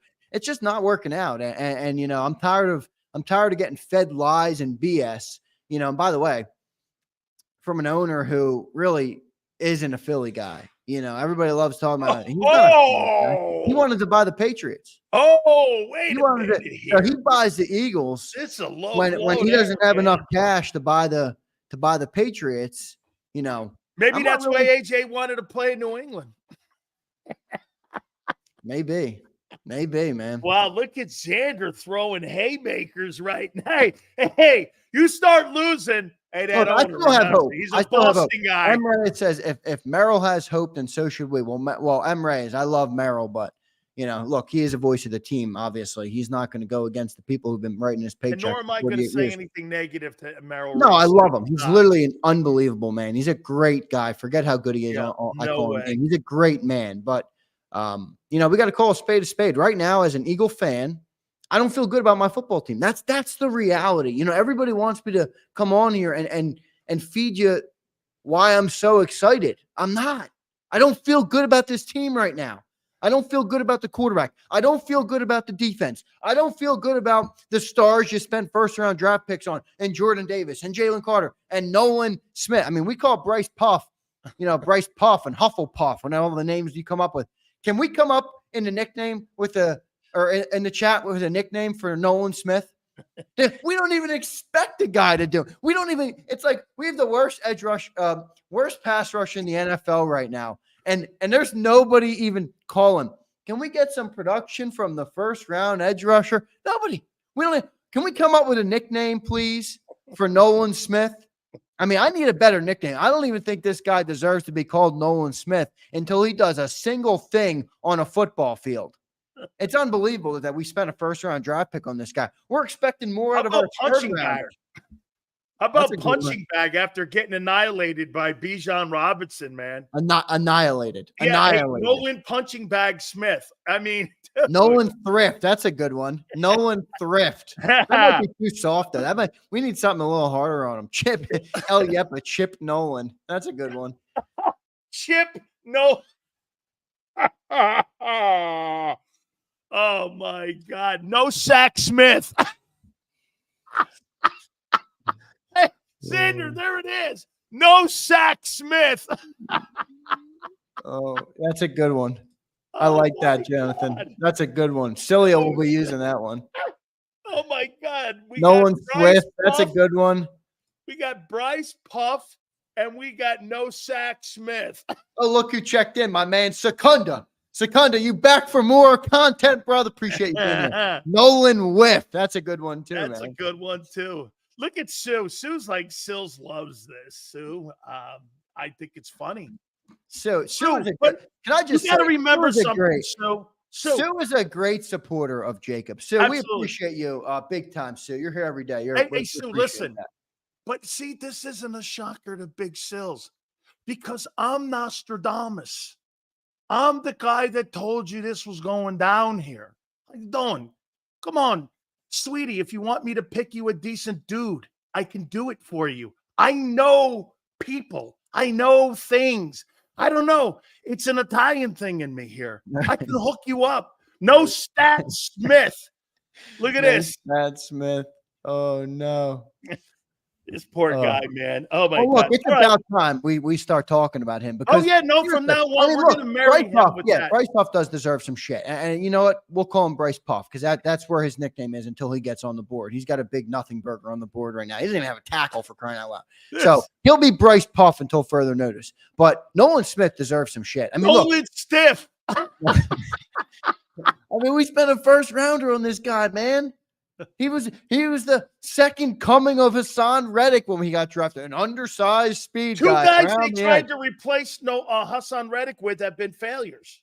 Nolan Stiff, man, he stinks. He stinks. He doesn't look like he's going to be anything anytime soon either, everybody. So that's an unfortunate thought, but that might be Nolan bust. Jameson sums it up in a simple Nolan bust. By the way, we missed the super chat. Let's get to it. Nolan Stiff. Joe Ho says, the real fans know we losing this game. Come on, Joe Ho. That's big. Joe Ho, hold out a little hope, Joe Ho. Look at you. See, Xander, one thing I've learned about Joe Ho, Xander, Joe Ho, he's a horrible liar like me. I'm not a horrible. I don't lie. I don't That's know how what I lie. meant. That's what I meant. I don't know how to lie to you. Big Sills and Big Z. These are professional athletes. Conditioning is a poor excuse to suck. Absolutely. He's 100% right. He's 100% right. Dude, how can they be out of shape? Also, did you hear, John? I'm not sure if you caught Birds 365 this morning, Sills. And that's early for you, but did you hear what he said about them Georgia boys? Now they don't want to talk to the media. They haven't seen the media members haven't seen Jordan Davis in the locker room in days. They can't talk. They're trying to talk to him. They can't talk to him. Jalen Carter doesn't want to take any questions. I'm like, dude, Fletcher Cox is the biggest loss the Eagles have had in the last 3 or 4 years. Because those dudes on the defensive side of the ball. This is the first I've heard of this, really. So the Georgia guys. I don't want to be rude. And look, I hope these guys. I really hope they prove me wrong. I really do because our defense is relying on it. But those dudes look like paid college guys right now. They're having a powwow, hanging out, driving around the city together. Jordan Davis, Jalen Carter, Nolan Smith, Nolan Stiff, whatever we want to call them. It's like the Georgia boys are having a grand old time making their big fat paychecks from first round money, and they don't even care to show up on game day. Meanwhile, the fans of this city are spending their hard-earned money, not making multiple millions of dollars to play a damn game, and we're spending our hard-earned money to support the team. They could give a shit. You know, I will say this, and I'm an Alabama guy, so maybe people will think I'm Alabama-colored glasses, but we got a couple Alabama guys on this roster, and we got a couple Georgia boys. And they're great. Them Georgia guys, they were great teams. I'll give them credit. They're great. They're a great college team. Those dudes don't come out as professionals. That's a fact. Nick Saban's players, not all of them pan out. Not all of them turn into great athletes. Most of those guys come into this league as professionals. Devontae Smith is a professional. Landon Dickerson is a professional. Jalen Hurts is a professional. Those dudes come out ready to play. These Georgia guys, they don't look like professionals to me. They don't act like it. I heard that from John this morning. And then we had Ed Kratz on as well, who's obviously another beat reporter who's in the locker room. He said the same thing. He's like, the Georgia guys they won't even talk to us. I had to go. Ed Kratz said he had to go to Bob Lang, the PR director, and ask if they can get a word with Jordan Davis. I'm like, this dude is in year 3, the 13th overall pick. He's done squat for our football team, and he won't even talk to the media. I'll wait till I had not heard this. And that's why I said look, I know it's on the players, but that's why I said your boy Clint Hurts got to have some accountability. He's the defensive line coach. You got to look. He hasn't returned You're my not going to coach him technically. I get it. These guys are professionals. They got to be able to play. Wow. But the professionalism, being a man, it's just about being a man, right? Like, you got to be a man, and they're not. And it's a little concerning. So, wow. Hopefully these Georgia boys can prove me way wrong and can eventually step up. But right now it just looks like they're pumped. They got their money from their first Kobe Dean too doesn't want to talk. I don't know. I don't think it's Nakobe. Maybe I think he's hanging out with those dudes, but I didn't hear that Nakobe wasn't being a professional. He seems like he's talked about it more. And John didn't say he wasn't in there, but it was really Jordan Davis who they said they couldn't find. And John said Jalen Carter was upset with some reporters who were just asking him basic questions about really his play. Yeah, his brutal play. He didn't want to talk about it, so I think these guys have an immaturity issue. I really do. And that ain't a good thing. And that's why I said Fletcher Cox, man, he's the biggest loss we've had. He's the biggest loss we've had. Fletcher Cox. Doesn't it look like Cam Jurgens? Cam Jurgens is ready to play and take the baton. These other guys are not. I mean, he's got a couple penalties. Other than that, he's been great in the block. Still good with his play. I think he's played well. Great with his play. You saw the stats that came out about him. No, I think he's played well. We replaced Jason Kelsey. I wonder why. Who picked him? Yeah, that's right. Jeff Stoutland or Howie? Who picked him? Jeff Stoutland. No question about it, man. Who picked those Georgia boys? Hey, Howie Roseman. Howie Roseman. I'm not sure if Paul Mancini's watching the show right now. He's another great listener that we have here on JAKIB, and he was bringing up really some good points in the chat this morning. I didn't get to all of them, but I always try and keep up with the chat to see what the pulse of the people is, because I value all their opinions. I think we have a great chat. As I always say, best on YouTube. A lot of people talk about the Eagles on YouTube. Nobody has chat box like us, but Paul Mancini's like, Howie, to me, it looks like he drafted Georgia because he knew that they were the hot commodities. All the fans were going to love the draft pick no matter what. You get back in the good graces of the fans and you draft the helmet. But these dudes don't have any of the internal things, the intangible things that you need a player to have. When you're talking about guys making millions of dollars, they drafted analytics. It shouldn't be on a leader, though, to get these guys going, man. Like, you got to have a want to. You got to have a drive, an inner motivation, an inner discipline to be able to show up every day and do your job at a high level. And it really seems like none of these dudes have it, and I wonder if, we all fell for it, not just Howie, but we all, at least none of us are paid millions of dollars to be the GM of the team. Howie might have fell for it. And right now, I never in a million years thought that guy was a college talent evaluator. I've never. Oh, you've been saying that. You've been saying that. You've been on the network for 4 years. You've been saying it for 4 years. Absolutely. There's no indication that he has shown me. Now, I want to say this. I'm starting to fall in love with this guy, Quinyon Mitchell. Exactly. And there's a guy where you don't draft the helmet, right? You draft the player, and he's got great take. Yeah. Great take. Ryan, I wasn't on the Ryan says you were excited about us getting them Georgia boys. Ryan, I wasn't on the air, but I was excited about them this summer. You're right, coming into the offseason. I was not doing shows, though, at that time. So, don't be a liar, brother. But I was excited about them coming into the year, and they've let me down. I've also been clear and honest about that. They've let me down through 2 weeks. And you talk about Quinyon Mitchell. He's going to have his faults, right? He's a rookie. He's going to have his learning curve in the NFL. That dude looks like he has what it takes in here. That's a dude that I'm excited about. And the Georgia guys, look, Howie's, in a way, this entire defense relies on it. So, everybody can get a little upset that I'm calling them out. But if these dudes don't play, if these Georgia guys don't pan out, you don't understand how far away we will be from a defensive standpoint. We spent 3 first-round draft picks on the defensive line, 2 years straight. 3 first-round draft picks on the D line. I can't believe what I'm hearing character-wise. Missing meetings, not talking to the media. Right. I forgot to mention that. Carter missed the meeting too. All of that in the last 2 weeks. That's a small unravel. Carter don't give a shit too. They're like, oh, Carter was punished. He missed the first series of snaps. You think Jalen Carter gave a shit that he missed the first series of snaps? As long as that check he sure didn't play like it. as long as that check hit on Tuesday, that's not discipline. That's not disciplining a player for missing something, having him sit down for 4 plays. But I would never have done that. Why? Not Wait, disciplining he doesn't start. Xander, he doesn't start the first 4 or 5 plays of the game, but you play him the rest of the game. That's not punishment. Dude, we're in trouble. If these Georgia boys don't play, we're in big trouble. 3 first-round draft picks, 3 Sills. You will. It'll take 5 years for us. Maybe Reuben Franks, that first press conference, was right. You know, I mean, maybe he was right to ask that question in the end. I don't know. Because what I'm hearing from you and John now, and the last 2 weeks, adversity hits those 2 guys. You are so right. Fletcher Cox not being in that locker room, I mean it, man. He cannot be happy with what he's seeing right now. No, you're right. No doubt. No doubt. Look at this super chat. This is hilarious.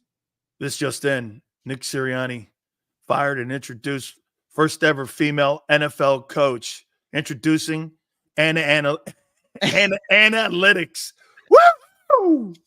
Analytics is the head coach of the football team. Mikey, that's a T-shirt introducing the new head football coach of the Eagles. Analytics. That's great. By the way, real quick before we hit that next super, I do want to thank we got 2 new members today. Christopher Hand becomes a member. Thank you, brother.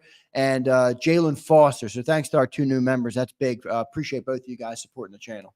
By the way, at the top of the hour, we got Jason Cole. We moved them up in the order here. As fans of the game, we work our ass off to pay for the tickets. Yes, you do.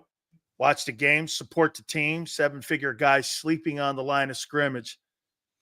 Fans could play better. Well, I'll tell you what, your passion would be better. That's for damn sure. Well, Xander, let me go. Every time somebody gets a contract, we're excited for them. It's great. You know, we want to see these players get paid. But the owner's not paying for it. You guys know, we all know that. You right? are. We are. The fans are. The owner's making $150 to $200 million a year. When ticket prices raise, you on this football team. When he gets a contract, when somebody gets a contract, they don't cut their profit margins. Oh. They put it on the consumer. Yeah. Which is why we should give a shit when these dudes don't play up to snuff. When your cable rate goes up and the ticket prices go up, who do you think pays for these salary caps? You. Yeah, he ain't paying I for can guarantee you they're not cutting into their profit margins. Did you see what they just did today? They cleared that they can have somebody. There's a guy negotiating, and the Eagles are one of them, that an equity firm can own up to 12 teams, 10%, which means the NFL is going to generate $18 billion for the owners coming up on your backs. Yeah, the Eagles owner is going to probably sell 10% for a clean $750 million. When in the team he bought for $195. Yeah, so he's going to cash out, 500% of his initial investment, and then also own 90% of a $7.5 billion team. Still have total say. Yeah, right. So, must be nice, Xander. Couple questions. Which is why I said what I said though at the beginning. This isn't a Philly guy. Like, part of me is starting to wonder: does he even care about winning? This is WWE. He's not a Philly dude. Like, I'd love for is there any rich Philly people that grew up fans of the Eagles? Can we get JAKIB to be worth $10 billion? Can we crowdsource super chats so that we can buy the damn team? Everybody get some real Philly blood in this thing, man. Hey, some real fans of this team. Hey, who do you feel comfortable with going into this game on Sunday? Derek Carr or Jalen Hurts? Derek Carr, he's playing way better football right now. And he's got all of his guys around him. Jalen Hurts has proven that he struggles immensely without A.J. Brown. 12 and 24 he is, or something in that range, something in that somewhere around there. So, I think Derek Carr is playing much better football right now. I think the Saints are riding a high, which I do think they'll come back to reality. So don't get me wrong. I do think they're going to come back to reality, but the fact is we're playing them in week 3. So I think Derek Carr, look, I've never bought the hate on Derek Carr. I understand he's streaky, he's inconsistent, but when he plays his best game, he is a good football. He is a great quarterback. He can dice you up. So, look, they put up 44 last week he had 11 completions. Holy mackerel, and with this defense right now that can't stop a nosebleed, you can drive a tractor trailer through the holes that are on this defensive line. We're in trouble. Look, we're in trouble coming into this game. If this team has a lot to fix in 1 week in order for them to even be competitive in this game. If the Saints are forcing Jalen to pass early, it's over. By the way, Frank just said here, it looks like it's official that A.J. Brown is out for Sunday's game. I mean, he didn't practice again today, so it's obvious he's not, he's not going to be. I guarantee you Gardner Johnson doesn't play either. Yeah, well, he didn't practice again today, so I can get the update if you guys just give me a second. I'll just go and check for any updates for everybody. But here's a tougher one for you. Who do you think has a better game, Kamara? Question. All right, so confirmed, AJ out, questionable, CJ Gardner-Johnson, which probably means out, but they're listing him as questionable right now. I guarantee you they're going to start playing Cooper DeJean a little bit more on Sunday. Yeah, they were already gassing him up today, but I'm done falling for it. Look, Cooper, I love you. I'm excited for you. Do it on the field. I don't need a coach. I don't need a GM. I don't need anybody telling me how great you are and how great you've looked in practice. I don't care. I want you to look great in the game. Now, I'm going to give him more time. He's a rookie. So I'm just saying, I'm not listening to these dudes who tell me how great everybody is. It's like Nick Sirianni, all we can do is tell us how great everybody is. Well, they don't look great right now, Nick. We're 1-1. Look at Anya. Carr 500 yards. Holy cow here. So remember when you said to everybody that CJ Gardner-Johnson has a major injury problem and they all got pissed off at you in the chat and then off season? Oh, he's a great signing. CJ Gardner-Johnson. 15 games in 34 NFL games. He's played 15 games. He's missed half the time. Yep. Now he's going to probably miss another game. By the way, he got burnt. Everybody was excited that he 46-yard. They loved the hit, but he gave up a 46-yarder. Yeah. Because he was out of position. Who has a better game, Kamara or Barkley? That's a tougher one. That's a tougher one. Barkley's been playing great. Barkley's been playing great, and they're going to go back to that with no AJ again. So I think they should go to it more, to be honest. I think one of the problems with this team is that they play how they want to win instead of the right way to win. This team could probably win 13, 14 games by running the ball 35 times a game and just having 20 pass attempts. You don't even need to play, but they're so infatuated with the pass that we can throw the ball 35 times a game. So, but Barkley, Kamara, I hate to do this, everybody. Nah, you know what? I don't know, because I really do. Like, we're giving away the jerseys to our members. I think we're giving away a jersey this week. I think Saquon's gonna get 125. He's going against the best defense he's played against too. That's true. That's true. This defense is good. The Saints defense is stout, but the problem with Kamara and at home, Kamara is not a big runner. Like, he's never had a 1,000-yard season as a runner. I didn't know that until I didn't know that right now too. His highest was in 2021 at right around 930. So he's not a huge runner, but he can destroy you in the passing game, and that's where I think he could get us. So, but I'll take Saquon this weekend. I think Saquon will get the better of him. Did you like? And if you want to get the call, we can go ahead. Well, I'll get to Jason. One last question for you here on this. Hey, I'm going to steal something from John McMullen. Do you believe that Brandon Graham should start over Bryce Huff? Well, I think he should. Do I think he's going to? No, because you know what that means. Howie Roseman is now going to have to answer for his $17.5 million prize that he picked up in the offseason, and also traded, your best edge rusher for a draft pick that's like 3 years away or 2 years away, however far away it is. So as much as Vic Fangio might want to do that because Brandon's playing better football, that's not happening because the GM of the team is not going to let that happen. Xander, great stuff, my friend. I appreciate it. Thank you. We'll catch you at Birds 365. Final score prediction, 34-24. I think the Saints win this one. You got it, my friend. Thank you so much, Xander. I appreciate it. Appreciate everybody. Don't forget to catch him on the pre- and post-game where Big Sills is. Let's go over to Jason Cole now. He's finding time with us. He's on the road right now, and what a great weekend coming up. A couple big, giant games. Thank you, Jason, for finding time for me here. Jason, what's a bigger game in your opinion this weekend? Cowboys, Ravens, or Eagles and Saints? Cowboys, Ravens, because 0-3 is ugly. And 1-2 if you're the Cowboys. So, like, you get into serious desperation for either one of those teams, more so for Baltimore. But the Cowboys coming off of that opener and then turning around and losing 2 in a row, like, that's going to shake their confidence pretty seriously. And all of a sudden you're going to have Why did we pay CD? Why did we pay Dak? Why are we doing this? Why are we doing that? Oh, Mike Zimmer's an idiot now. Everybody will do all the stupid things that you get, but it just becomes even bigger because it's the Cowboys. I got a question for you, though, because I was thinking about this. Because Ed Werder pointed it out, and I've pointed it out many times over the years. But when when Jerry does that post-game thing in the locker room every week, as a player, I know you've become sort of resistant to it, knowledgeable that it doesn't really mean anything. But I always get the feeling that it undermines the coach. Completely. Why do you think Jimmy all the time, when he used to see Jerry Jones on the sidelines, used to go, get that? He used to tell Rich Dalrymple, get that guy's ass off the sidelines because it was a bad look for his team. He used to literally throw Jerry off the sidelines, and it became a point that the only place that Jerry would come in there after Jimmy had talked to his team. That's the only time that they were able to do that. So, yeah, it undermines every coach since Barry Switzer. Yeah. So I undermined every one of them. I've always thought that is the worst thing that you can possibly do is have the owner come down, because the players listen to the owner more than they listen to the coach.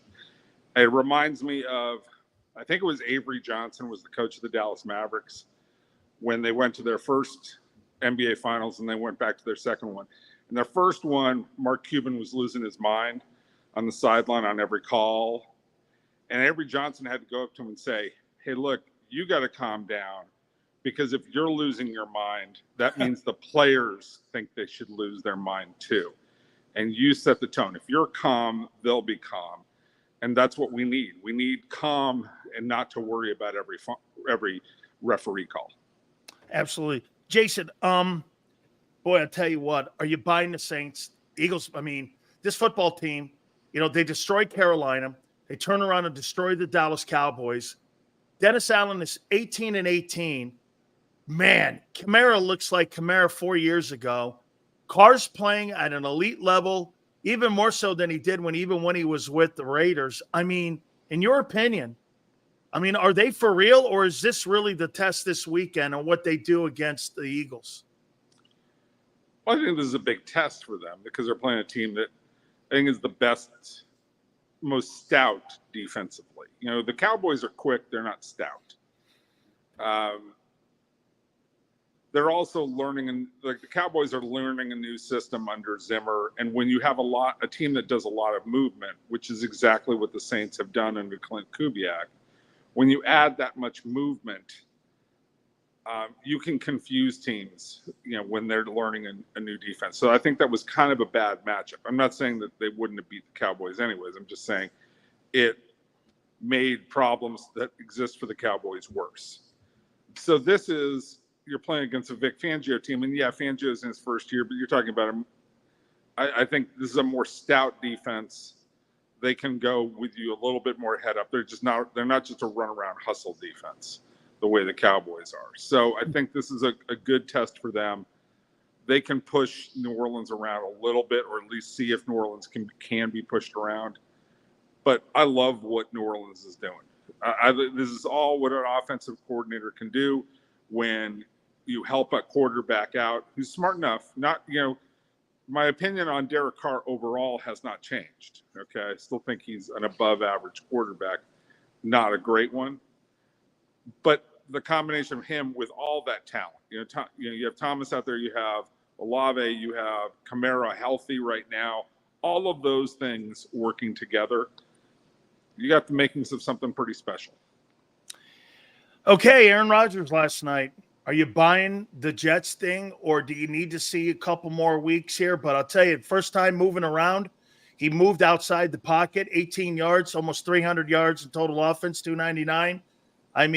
Now you can turn around and go, well, Dan, it's New England, but New England beat Joe Burrow and made Joe Burrow look pretty bad.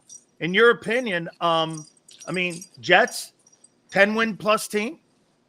Yeah, I thought that they were that before the season with stability at quarterback. Because what did they win last year? They won Like 6 or 7 games or something like that? I thought it was 7 or 8. But okay. They played pretty well until the roof just caved in and they couldn't play anymore offensively. But what I saw from Aaron Rodgers, a guy who's back to moving fine. Is he moving the same way he did 2 years ago? I don't know. But he's moving well enough to do the things that he needs to do. And God, when you see him throw on the run, God, he's great. He is. I mean, Patrick Mahomes is incredibly accurate on the run. There have been some other guys who are great on the run, Elway, but there's nobody better on the run than Rodgers. There are others who are equal to him. You think he's better than Steve Young on the run? In terms of throwing, because his arm is stronger than Steve Young. And he's more accurate. He's so accurate. That's the thing that gets me. Like, he really truly is a shortstop. In terms of the way he can manipulate the ball in his hand to flick it the way a classic great arm shortstop can. And Mahomes does the same thing. Elway did it. Steve Young was not that kind of guy who could just flick a ball, downfield on the run that way. He was really good throwing on the run, but he wasn't flicking a ball 40 or 50 yards. And like the throw to Williams in the end zone that was almost a touchdown. Like, people don't realize how hard that throw is. It's so insane. It's ridiculous. Couple last ones here for you, Jason. I know you're on the move here. This Rams and 49er game, pretty interesting for both ball teams here, man. I mean, 49ers have a lot of injury. It looks like they got Debo out now. McCaffrey's out. Looks like Kittle's going to be out too. And it seems that McVay has really done a great job when it comes to scheming up against the 49ers. So, I mean, the Rams have had a kind of a bumpy start out of the gate here. They got destroyed by Arizona last week. They lose to Detroit as well. They win the opener. But how do you see this thing? Because I think this is an interesting ball game this weekend. It's interesting to see how teams, when they're damaged, react. I expect the 49ers, because the 49ers are better on both lines to win this game. And possibly, by 10 to 14 points. I still like the 49ers a whole lot more. And I think that, but the injuries to Kupp and, Nakua are problematic, right? Yes. So that's a real problem for the Rams. Like, they couldn't really function last week the way that they want to. So, but you got Stafford out there, so you can have, some things can happen. He can game it up a little bit between him and McVay. So it has the possibility of being competitive. But I just think that, Jordan Mason's fine, what he can do. Ayuk is going to be better in week 3 than he was in the first 2 weeks, where he's generally been absent and not there. And the backup tight ends for the 49ers are better than they were a year ago. Still not great. They're not Kittle. Don't get me wrong. But I just like the 49ers' depth in this one a lot better, and what they have on both the offensive line and the defensive line. I'm not saying they're not great on the offensive line, but they're really good as a group. Last question for you. Are you concerned about Caleb Williams? No touchdowns? No, I'm not. Rookie bumps and bruises? This ain't the Pac-12, pal. If you watched him, there were things that he did at USC because he was so much better. A lot of ad lib. So much quicker. I mean, there are times he would be sitting back there. I'm surprised that his offensive linemen, like some of them, didn't die of exhaustion during games, because he would extend plays so much. And then he's thrown against Pac-12 DBs, he's just like, I see him going, oh, you mean I can't do that anymore? Oh, I can't do that anymore. Oh, that one's out of the playbook too. And I can't just flick that and the guy's going to be open. He's learning. And I'd rather have a guy taking some chances. Like, he's taking some chances on some throws that you go, probably not the wisest throw in the world, but I'd rather have that than not. I'd rather have that than him being afraid to play. And he's moving around the pocket trying to make some things happen. It's just going to take him a while to figure out the speed of this game. That's all. I think he's going to be fine. I will say this, just to come back to the beginning. I think the Cowboys are in a lot of trouble this week because I think John Harbaugh with an 0-2 team for the Ravens. Lamar's never been 0-2, so obviously he's never been 0-3, and that ain't happening. John Harbaugh ain't about all this either. No way. So and Harbaughs don't lose. Not 3 in a row. No. I mean, I'd be really shocked. And I'm not saying that they're going to tattoo the Cowboys. Oh, the Cowboys they could do it defensively. I think the matchup between the Cowboys defense and the Baltimore offense is a problematic one because the Baltimore offense is not blocking very well, and they're a speed-oriented team.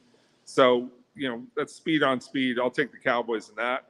So I think it's sort of close, but God, I think Baltimore's just a better team and an angrier team right now. Absolutely. Jace, have a great weekend. Thank you for finding time for us, brother. See you, dude. Be good. You got it. Big Sales, appreciate that. Thank you so much, our Hall of Fame voter. By the way, he is in Santa Clara. I don't know why he didn't want me to tell you guys, but he's in Santa Clara. So he's talking to the Niners, and he's going to go to that game, the Rams versus the 49ers. So that's where he's at. I think he's in the 49er offices today. And I think he's talking to Kyle Shanahan. He's very close. 172 likes. Come on, guys. Let's get that bad puppy up to 1 or to 200 at least. Don't forget, the legendary Philly Godfather will give us the lines for this weekend. We'll do that at 5:30. I'm about to do something here. I'm going to take a time out here, but I'm about to do something. We're going to have a come to Jesus conversation about these Georgia boys. I thought it was interesting. See what the national media thinks about the Eagle defense? Jason Cole is looking at it from 30,000 feet. He'll get caught up on the Eagle defense in about 2 weeks.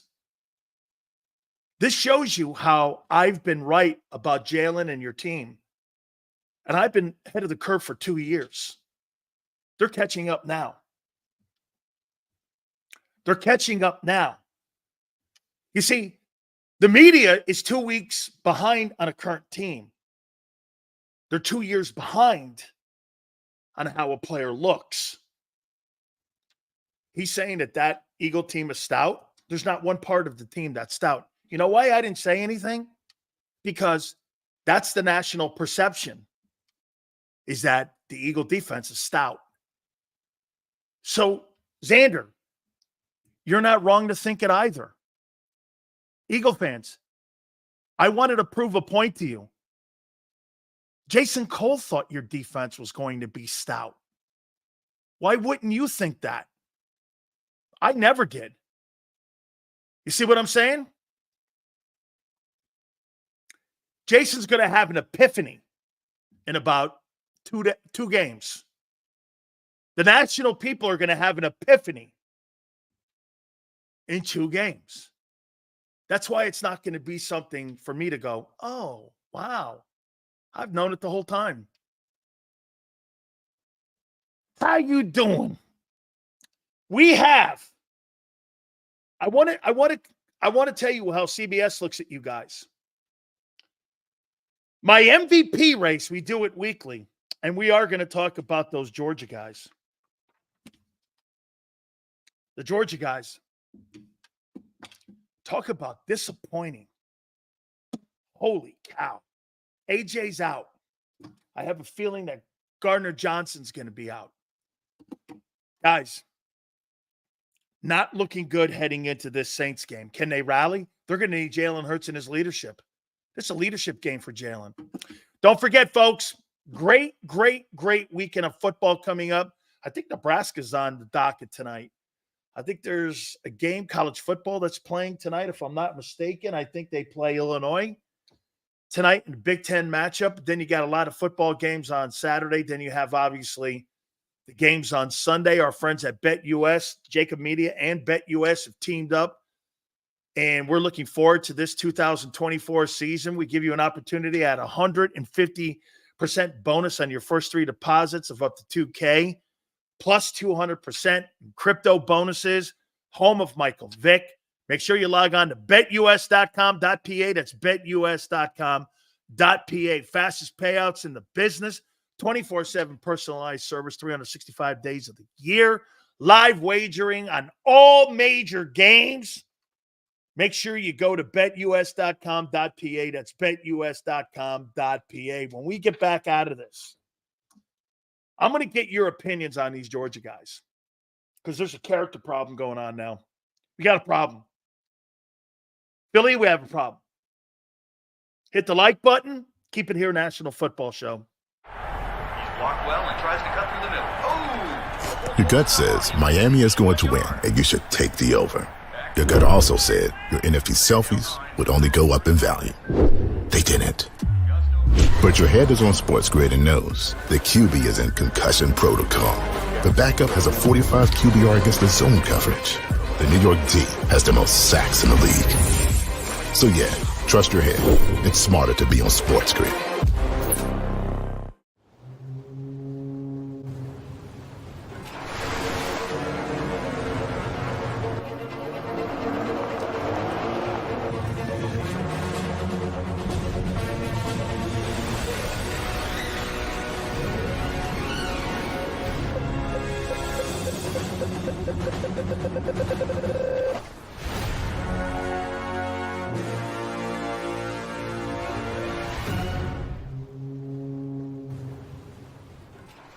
Score and save in southeastern PA and Delaware with Colony Pools this football season, and let the experts close your pool with a custom Merlin safety cover in green for the birds. And if you join our Winter Watch team, we'll give you another 20% off, and Colony Pools will handle it all.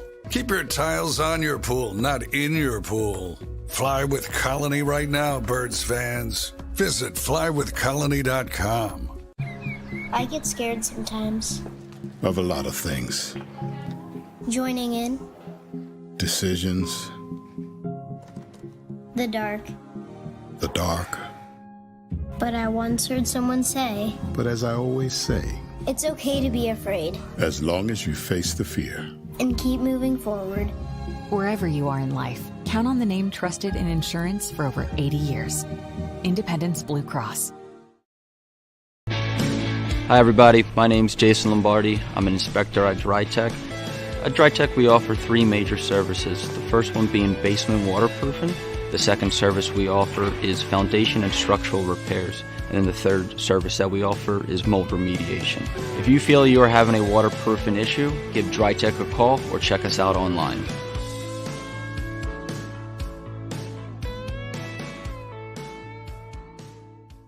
Heading down the shore. Have a ball once more. Here, imaginations run wild and time stands still. Because here, you can find the best of the Jersey Shore, all on one 5-mile island. So leave the old you behind and get lost in the woods. Wild, wild, wildwood. Plan your stay in the Wildwoods today. EAGLES. Eagles.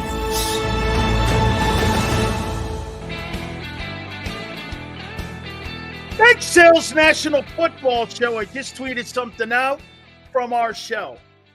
And you, at Dan Sileo Show, okay? We're going to do it here and on my Twitter page. Okay? This is what I just tweeted out.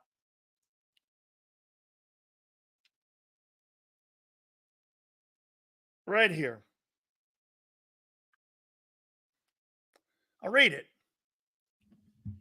So the Georgia football guys think they conduct the Philly media by not answering questions for their shitty play. Talk about accountability.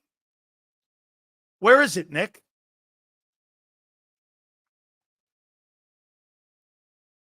You preach accountability.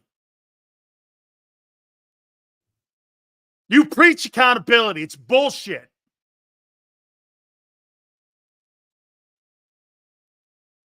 Your Georgia guys are exactly why they don't respect you.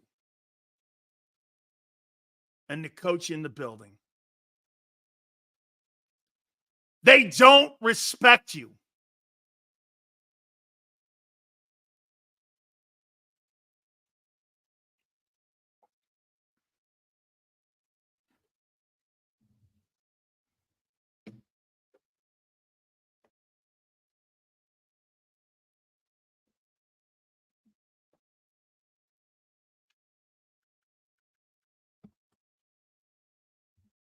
The only time that they're going to get in front of the media is because the Philly media is going to be pushing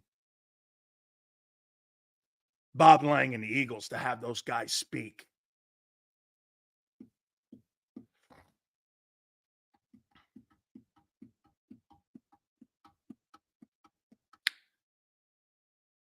Accountability.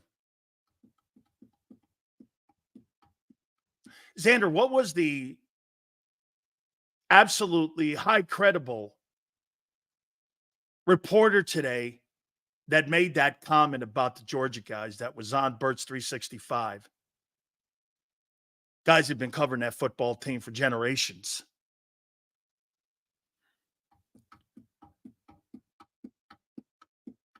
Philly media doesn't have to lie. They're lied to.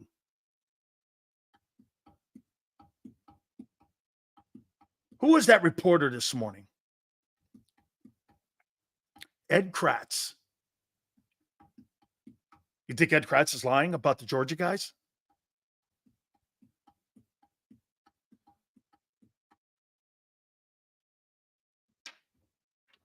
Accountability, Nick. It's because you don't have any respectability.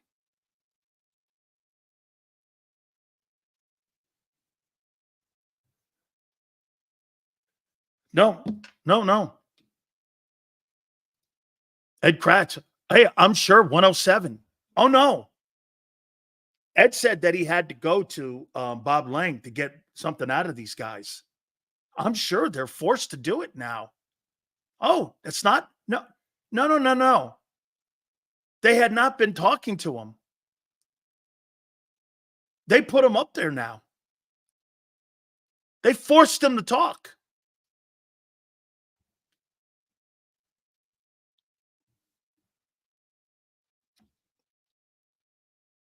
I doubt Ed Kratz lies.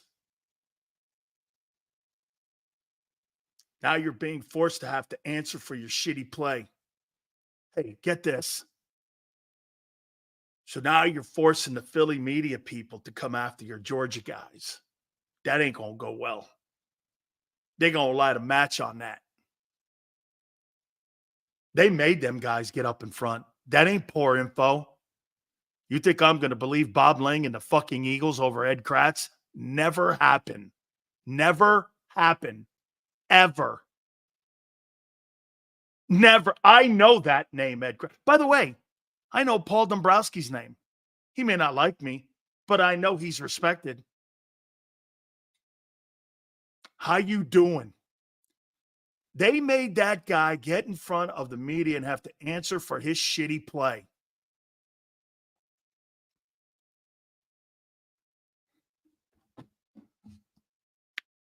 Oh, and by the way, hey, Sills, No Limb Smith. Hey, by the way, you know how the Georgia guys could have answered all the guys without making any kind of deal out of it and making a deal with it with Big Sills? You know how? Yeah, man. Got to play better. What do you make it? I don't know. We got to play better, man. I don't really have anything else to say. What do you want me to do? Don't make excuses for these guys. They're giving up 7 yards a carry. Stop it. They're giving up 7 yards a carry. Stop making excuses for losing and failure. Stop. Holy cow. Look at some of these people in here. Don't make excuses for getting run over.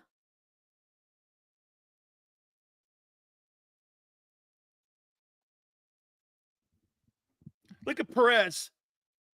You're fucking right, guy. You spent a 9th and 13th pick on two dudes getting destroyed. You could sit there and kiss their ass, Perez, but they're getting murdered. Murdered. That's how we talk here. Murdered. You know what Mr. Snowflake Perez does? Oh, Sills is going to talk about these guys because they don't want to face the reality and be accountable for their failures and being out of shape. Out of topics? No. Out of topics? How could I be out of topics? Look how much shit I got here. Out of topics? Wait a minute. I got more. Hold on. Out of topics? Here. Out of topics? Where do you want to go? Where do you want to go? I write this every day. Out of topics? What are you talking about? What do you think? I'm one of your bullshit artist guys that come up here and just start talking? Got nothing written down here? What are you talking about? I got about 700 things to talk about. Hey, Tony, blow me.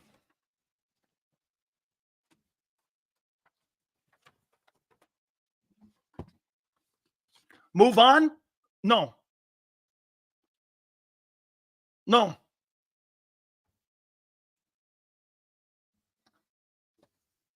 No.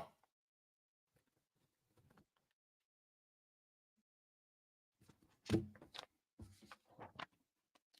don't really want to answer because I'm getting murdered by everyone. And I got to answer for my accountability because I'm the 9th pick and the 13th pick. Big Bad Bob Lang, don't make anybody pick on me, please. And then you get snowflakes like on our show here to sit there and be nice and soft to guys who are sucking and sucking and sucking. Man, God forbid, I wish I had this amount of losers for my career. Gardner Johnson declined to talk or address his foot injury with reporters on Friday. It's not a big deal, I don't think.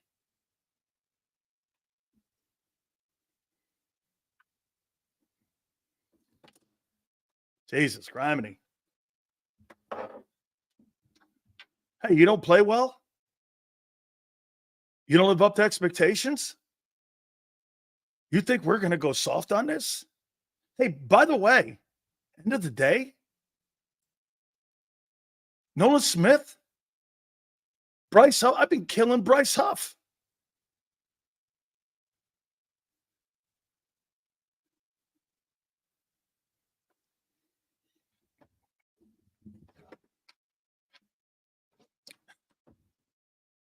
Let me ask you something, JB. How has this anything to do with me? What do I have to do with the Eagles giving up 7 yards a carry? What do I have anything to do with that? What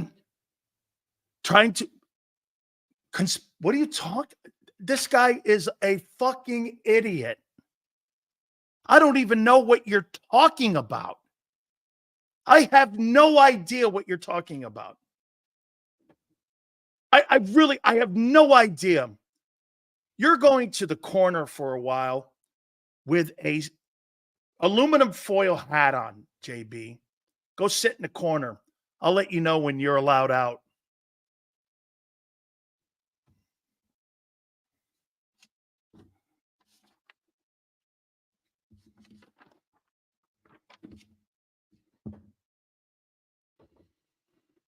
How many downs of 5 and 6 man fronts do you think Vic will use to stop the run? Dogs can't stop run.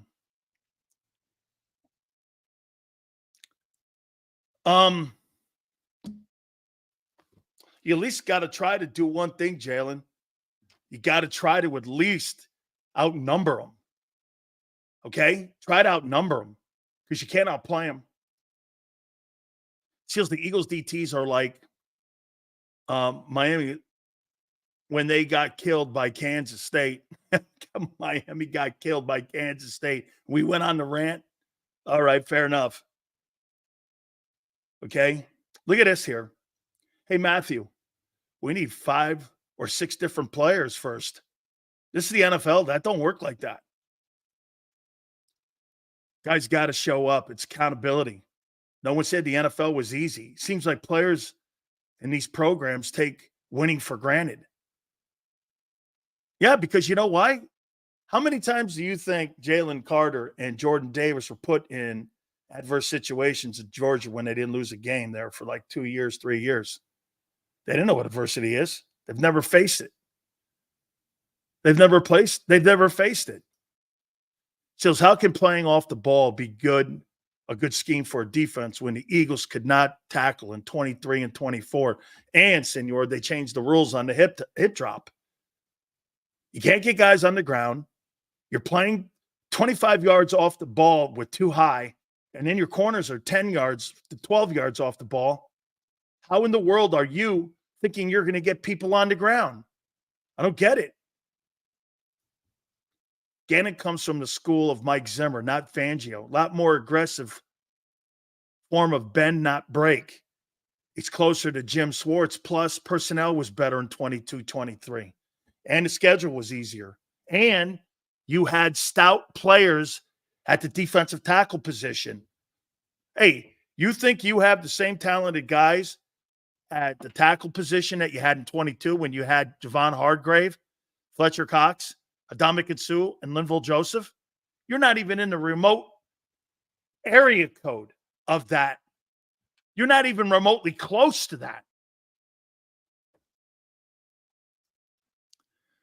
Sills, don't you think the issue with the Georgia players is losing Cox and not being disciplined in practice as well as during the games? Because Cox was able to be vocal more with the coaches. I think it has a lot to do with conditioning too. And the lack.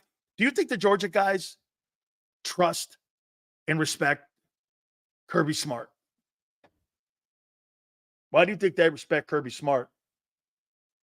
Kirby Smart will bench him.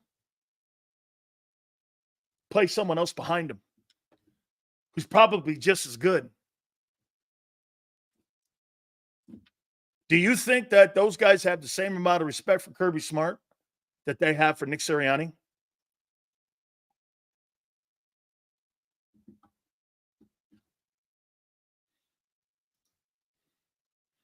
Issue with the Georgia players is that their team has 120. They play 200 snaps a year, dead on. They're not mentally or physically conditioned to play.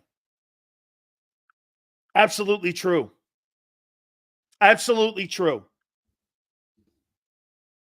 Absolutely.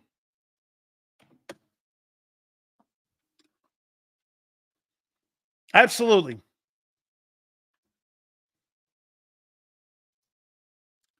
Sills, is there an edge rusher out there whose team is open to trading them that would be an upgrade over Huff because he simply doesn't have the physicality to win his matchups against OTs? I'm going to do something here, and I'm going to, here. Where is this? I'm going to have a dream. No disrespect to Martin Luther King, but I'm going to take a line from that. I have a dream. I got to find it. I have a dream, and I know this will never happen. Okay, here it is. I have a dream.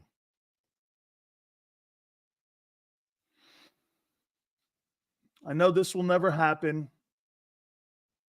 The New York Giants suck. It's in division. We grabbed Barkley from the Giants.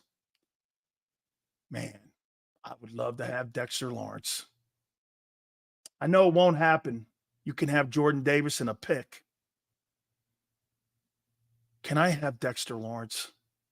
Please? Maybe I'd call Tennessee and get Simmons. That's maybe more reality because your two tackles suck. Gigantic ones. Can I please? Dexter Lawrence is probably out. It's the ultimate dream, but probably never happen. Okay? But I'll take that Jeffrey Simmons guy.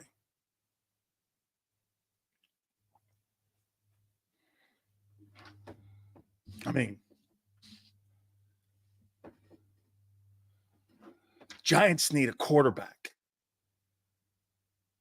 Howie Roseman, why don't you do the thing you do best?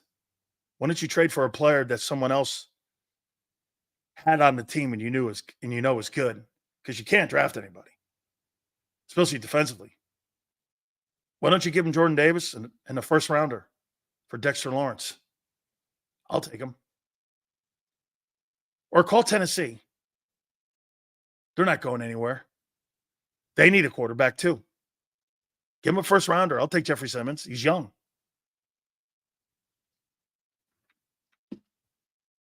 Because the two guys you have now are going nowhere. What a colossal disaster. Man, am I disappointed in Jalen Carter.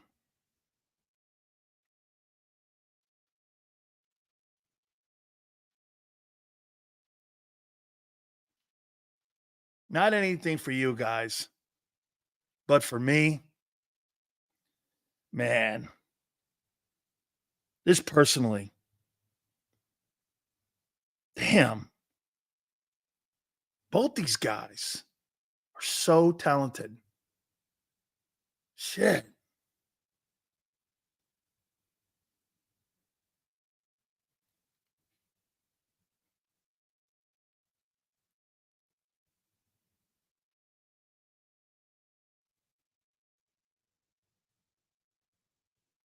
Man.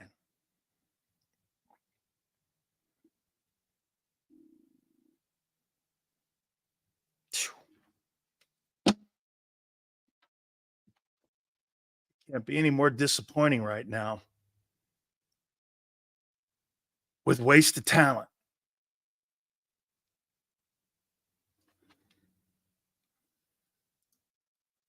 Hurts gets no blame. Hurts has no blame when you're giving up 7 yards of carry. No.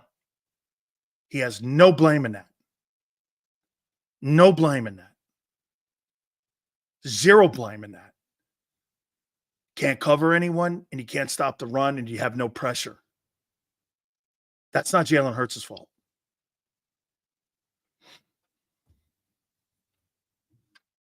Damn.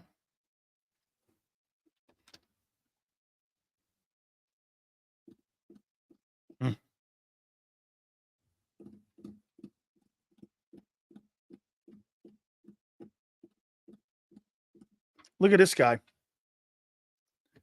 Here's the ultimate ass kisser that comes here every day. 2 games, and you're saying they're not going anywhere. They're not going nowhere. So let's give this guy an education. Folks, help Anthony Nimrod out here, or what is his name? Wilson. Have they stopped the run in 15 games? Help him out. Help him out. He thinks it's his 2-game issue. He thinks this is a 2-game issue, playing the run in Philly.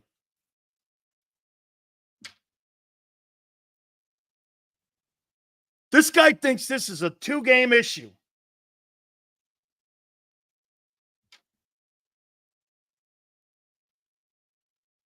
Dude, you've given up 155 yards in 15 games.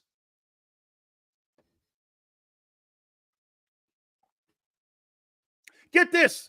Hey, Anthony, you've given up 150 yards a game and 6 yards of carry in 15 games. You think it's getting better? Yes or no?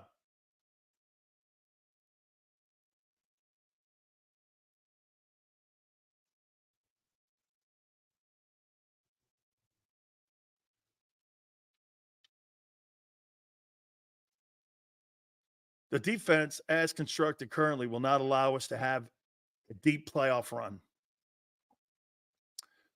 1 or possible 2 trades, quality edge rushers, have to happen in order for us to have a chance. Hey, but like Vic says, this got to start with stopping the run.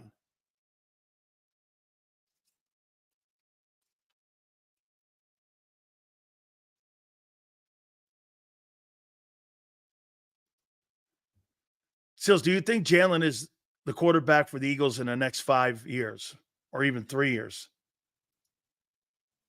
Dude, you can win with Jalen. You're just not going to win with Jalen unless you have all the great pieces around him.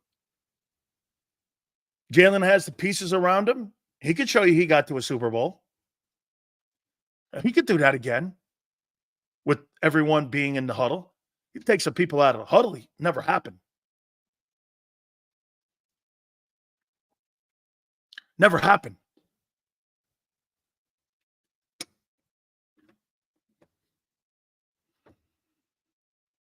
I became an Eagle fan because of the defense and how I see the defense is so effing horrible. I can't even tackle, correct? No technique.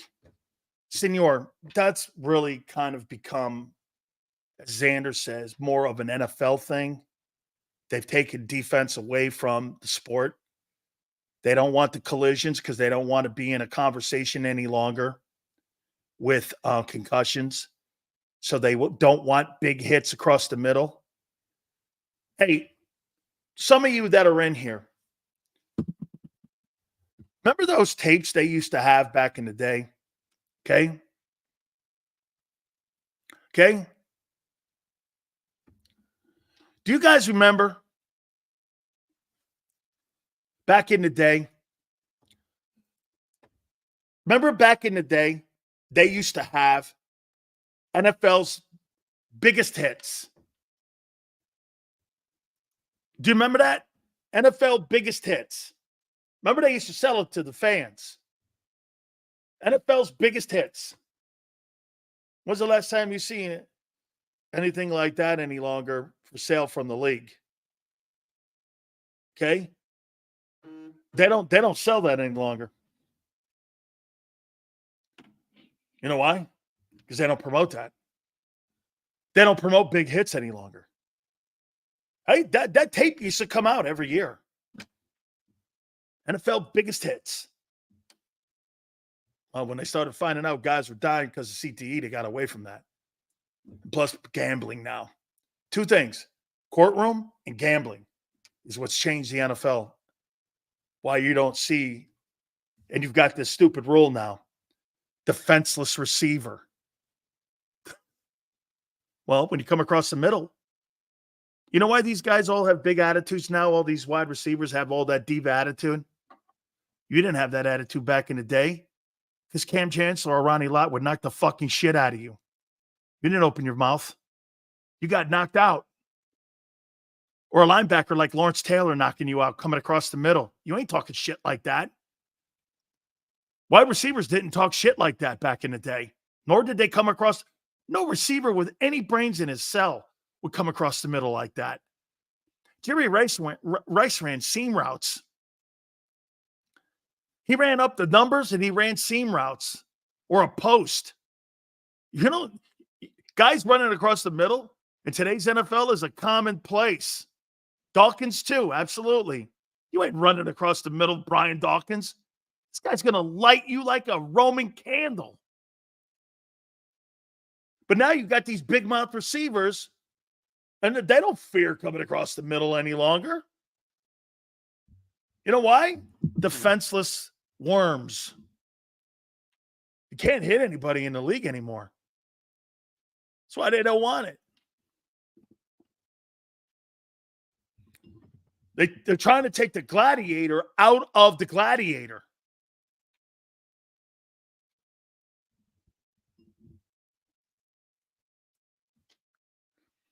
Just I remember when Rodney Harrison knocked out Jerry Rice. Dude, and you know what you did? Jerry Rice expected it.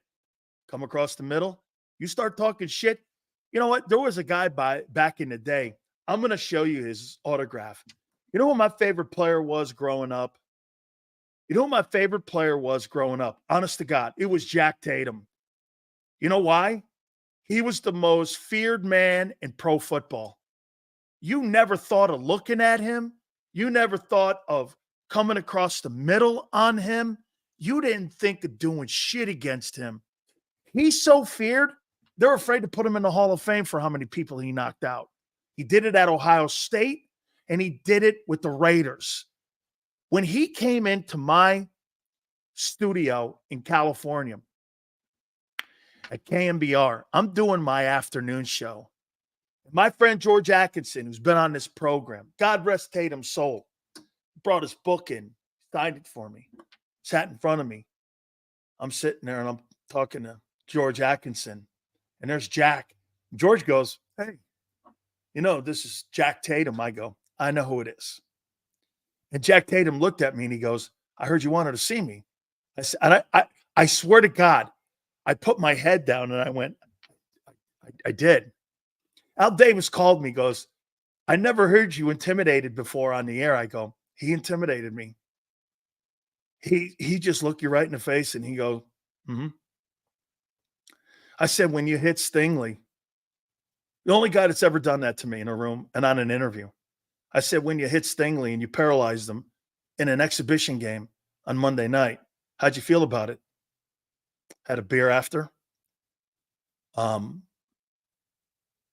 was I supposed to feel? Said, "No, I don't know. I'm not indicting anything here. He goes, "Well, everyone else indicted me." And I go, "Jack, I'm not." He goes, "I know. That's why I'm here. I heard what you said about me." And he goes, I go, "You didn't feel anything?" He goes, "No, it's my job. You ain't coming across the middle. Come across the middle, I'm going to flick paint on you." In the Super Bowl, he knocked the helmet and he knocked this guy, Sammy White, loopy. You know what George Atkinson said right that moment to me? He goes, "We knew we were going to annihilate the Vikings in the Super Bowl. It was over that hit. It was like the third play of the game. Raiders went, it's over." Because Tatum set the tone. I started going out to lunch with him, and the most intimidating human being I have ever seen, and one of the nicest men, Jack Tatum. They won't put him in the Hall of Fame because he annihilated people. They called him the criminal element of the NFL. That's what Chuck Noll called him. There's the criminal element. You know why? He ain't coming across the middle. You think A.J. Brown's coming across the middle with Tatum? Those guys don't exist anymore. Jack Tatum couldn't play in today's NFL. I'm not sure Lawrence Taylor could. I'm not sure Reggie White could. Picking dudes up and throwing them on their head like that. I'm not sure he could.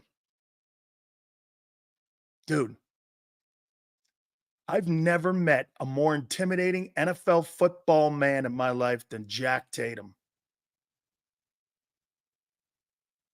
I'm going to show you the book. They call me the assassin.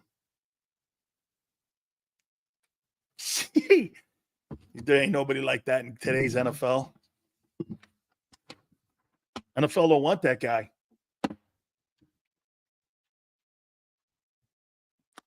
I've had the privilege of meeting a lot of, I knew Bednarik because of my uncle.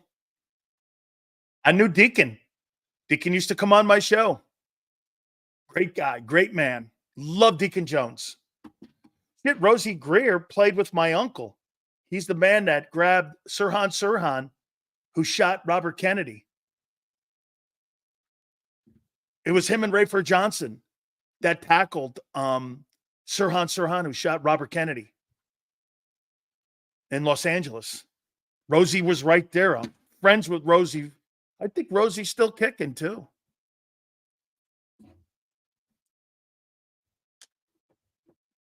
Jack Tatum. You know why the Raiders were so good?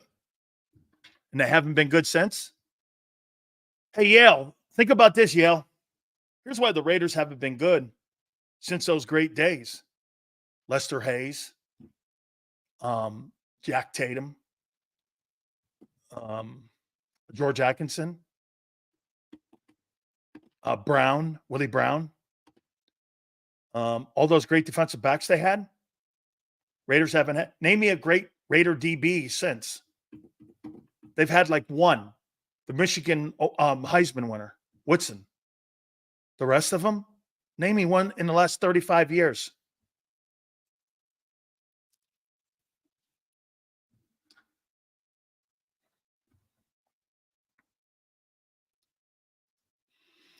Sills, just watch some Ray Lewis. One of the greatest battles of all time in NFL history was Ray Lewis versus the Tennessee running back, Heisman winner, Eddie George. That was fantastic. Brian Dawkins, fabulous football player. Fabulous football player. No question about it. Seals, do you think Crosby's any good? I do, but the Raiders would never give up on him. Abe, the Raiders think that Max Crosby is one of the greatest Raiders of all time. They're not allowing him out of the building. They're not going to allow Max Crosby out. And by the way, you hear what Max Crosby told Gardner Minshew? We got your back, bro. We got your back.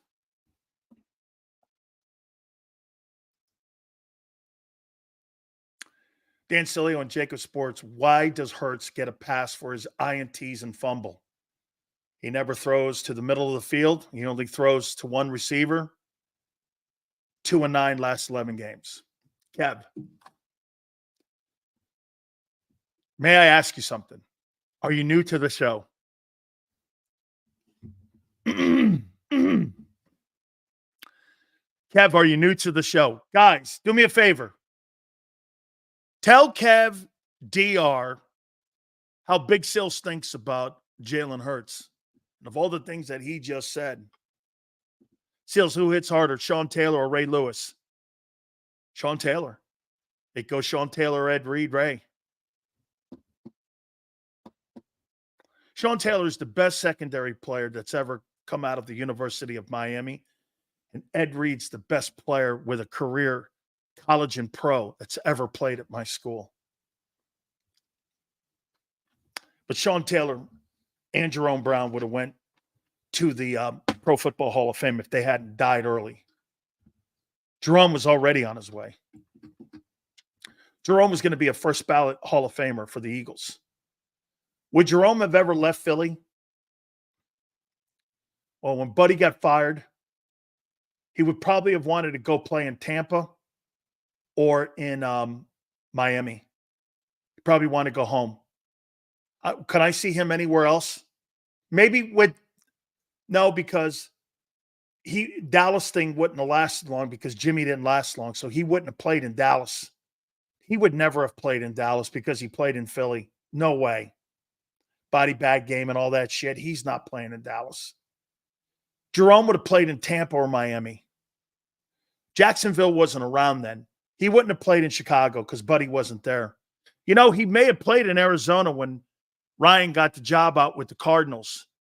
He may have gone out there with him. He surely would have coached for him. He loved Buddy Ryan. I mean, Jerome and Buddy Ryan are synonymous with one another. Personally, I think Buddy Ryan had a better relationship with Jerome than he did with Reggie. Reggie was a little complex. Not saying he didn't have a great relationship. He did. But he had a way better relationship with Jerome. You see, he knew when Buddy was the defensive coordinator. I've told you this story numerous times. I showed you a picture with Buddy at our practices. When Buddy was the defensive coordinator of the Bears, then his first year as head coach with the Eagles, he used to come down and take Jerome and myself and Danny Stubbs out to lunch. Did it for 3 years. I was coached by Buddy Ryan for 3 years for about 2 weeks. He'd come down for 2 weeks. And this is when Jimmy and him were friends. And Buddy Ryan would teach me how to play three technique. I became an All-American because of Buddy Ryan. And Butch Davis. But Buddy Ryan showed me how to play the three technique. And he gave me tapes on Steve McMichael and how McMichael played. That's how I played. Was kind of like Mongo. Because I liked how he played the three technique. And then I got a chance to meet Steve, and I knew him well. Because through Buddy. Buddy Ryan was a great coach. He'd come down and, you see, again, Buddy Ryan would come down and he'd talk to us like this. Sileo, do me a favor. Don't do that. If you're going to cheat, turn and look at your linebacker and tell him you're cheating, because if you get blocked like that, you're putting the whole entire A gap in jeopardy on making long runs. You can't leave your guy out hanging if you're not going to turn and tell your linebacker, Winston Moss, that you're going to do that. You got to tell him. You got to communicate. You got to talk. You can't have your mouth shut. You're a big mouth as it is. Say something. I'm sitting there going like this. This guy's not even my fucking coach, and he's talking to me like that. And Butch is in the room, and we're watching. He goes, Jerome, stop being lazy. Every 3 plays, you're taking off. You want to be a great one, or do you want to be a great one sometimes? That guy was a tough coach, man. Hey, we used to love him coming down, but we knew when we got in those meetings with Buddy Ryan, they weren't going to be that kind. Hey, we had won a national title. We're the best team in the country. He's coming down giving us shit. We hadn't lost a game in 3. Get this. We hadn't lost a game in 3 years. Buddy Ryan's going, that fucking sucks. We're the number 1 defense in the country. And I'm looking over at him going, we had 4 shutouts last year. I'm looking over at Jerome going, we had 4 shutouts. We were number 1 in the country.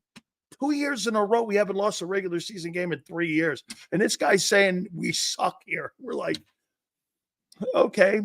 One year we had 60 sacks in 13 games. And he's going, that's not, and we're going, we just shake our head, man. Just shake our head. It's funny. Oh, my God. Dude, those Georgia guys, Buddy Ryan. Oh, my God. Can you imagine those Georgia guys being coached by Buddy Ryan? Holy cow. There'd be some tears. They'd be calling home to their mama. Man, I'm getting reamed. Yeah, I'm getting reamed. Wait, giving up 7 yards of carry. I hope those moms are telling them, you should get your ass kicked. Dude, 7 yards of carry? Man, you don't have a right. You get your paycheck like this when you're giving up. Hey, Georgia guys. Eagle Georgia guys, when you're getting your paycheck, are you doing this? Hey, are you putting your head down? Like this. Thank you for my money. Yeah.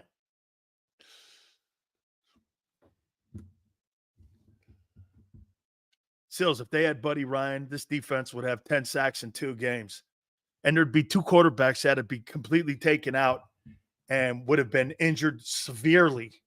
You know what the goal was, Jerome told me, of the Buddy Ryan defenses? To get to the backup quarterback and not have him take snaps in a game. Imagine that. They were trying to take your quarterback out to get, and they wanted the backup to play. That's what I'm talking about. Those days are gone, man. What a sad league. Maybe that's why a little bit I get, hey, that's a sad state where defense is now too high safety, bend but don't break. You know how hard that is for me to swallow? Hey, man. Hey, bend but don't break. Dude, the entire idea of defense back in the day was to break everything that crossed your face. It was to break everything that crossed your face.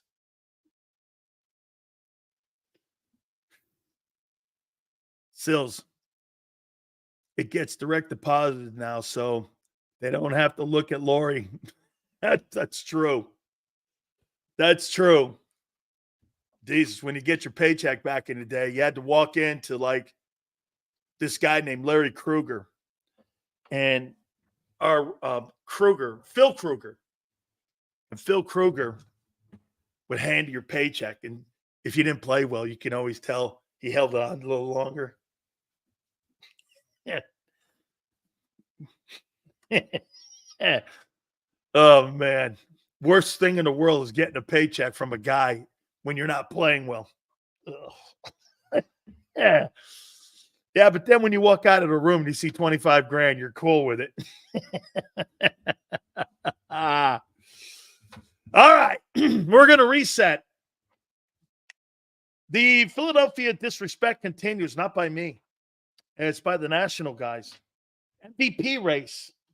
We'll go over a little bit what we're going to see in this game on Sunday. We'll reset that. Guys, where are we on the like list? Love to have 300 by the end of the program. Where are we in that like list here on a Football Friday? Philly Godfather will join us at 5:30 Eastern Time. You guys have been absolutely sensational. I can't thank you guys enough. 210. All right, we're 90 away, guys. 90 away from 300. Nice. Hit the like button. Keep it here, National Football Show. He's blocked well and tries to cut through the middle. Oh! Your gut says Miami is going to win, and you should take the over. Your gut also said your NFT selfies would only go up in value. They didn't. But your head is on Sports Grid and knows the QB is in concussion protocol. The backup has a 45 QBR against the zone coverage. The New York D has the most sacks in the league. So yeah, trust your head. It's smarter to be on Sports Grid.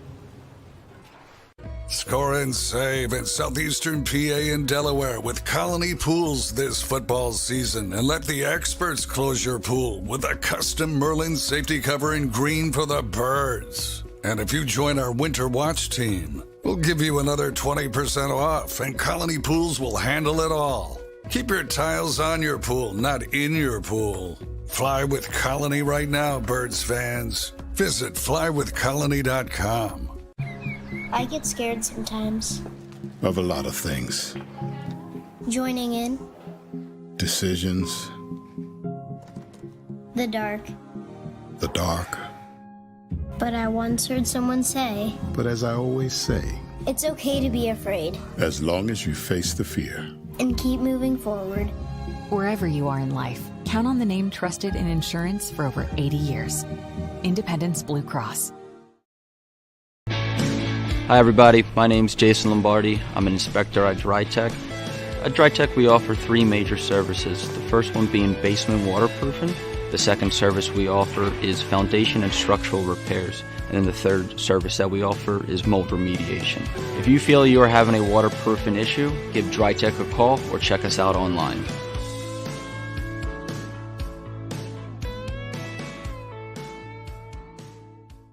Heading down the shore. Have a ball once more. Here, imaginations run wild and time stands still. Because here, you can find the best of the Jersey Shore, all on one 5-mile island. So leave the old you behind and get lost in the woods. Wild, wild, wildwood day. Plan your stay in the Wildwoods today. EAGLES. Eagles.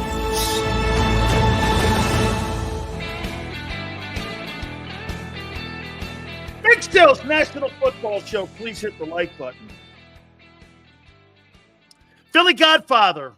We'll look at tonight's game, Saturday games, and also the NFL games. And also the Monday game. We'll do that as well with Philly Godfather. I want to show you guys something here. Even I don't have the kind of disrespect yet for the Philadelphia Eagles. I'm hard on you guys. Look at where CBS has you. Here's CBS's top 20 teams. New York Jets, 20.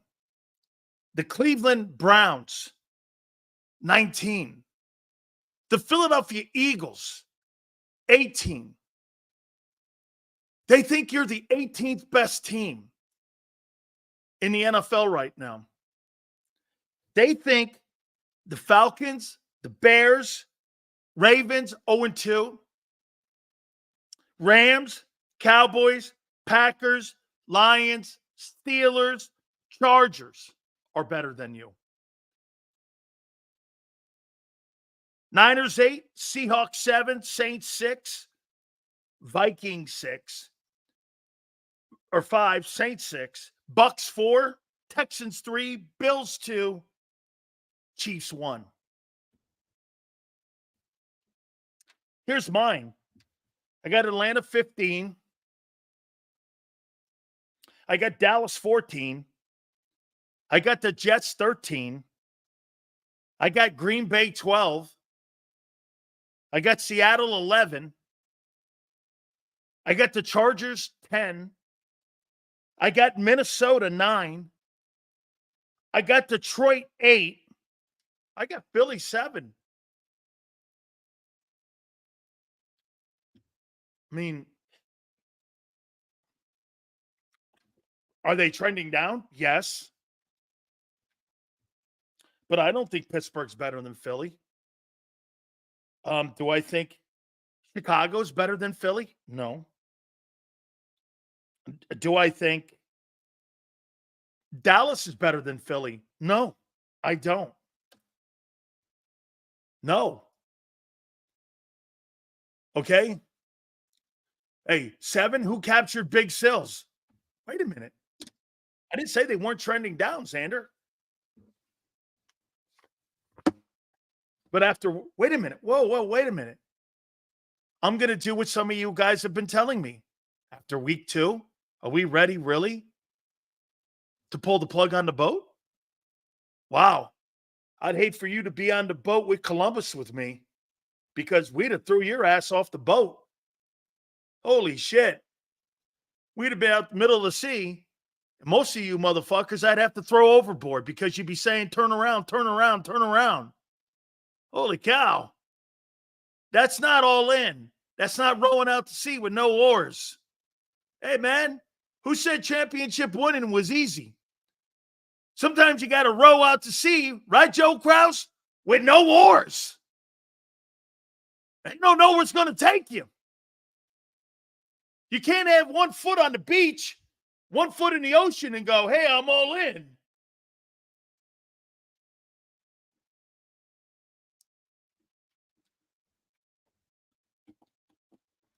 Even when you have your darkest moments, man, you should never surrender. Holy cow. You know, I may say that they suck on defense, but I never said surrender.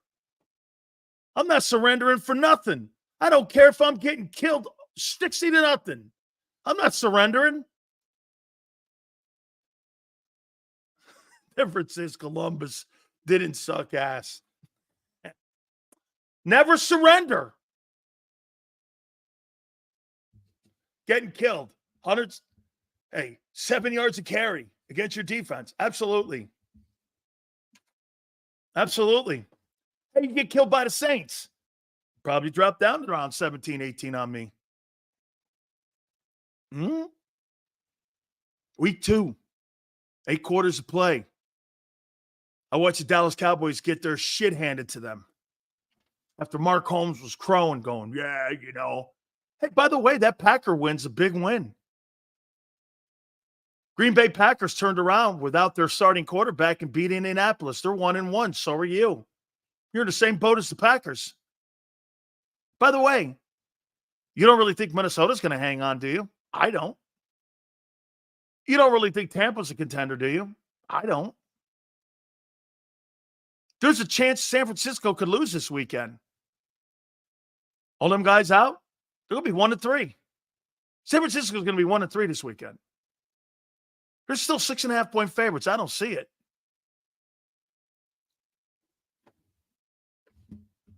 Sills, who's better, Lazy Smith or Jordan Bust Davis? Jordan. Hey, you know why Jordan Davis is a bust? Because he's not the 13th pick. I never said he wasn't a football player. I have him on my team, but he's a 5th rounder. Jordan Davis, the biggest crime on Jordan Davis is that he's got top 5 ability, and his production is 5th round. Whew.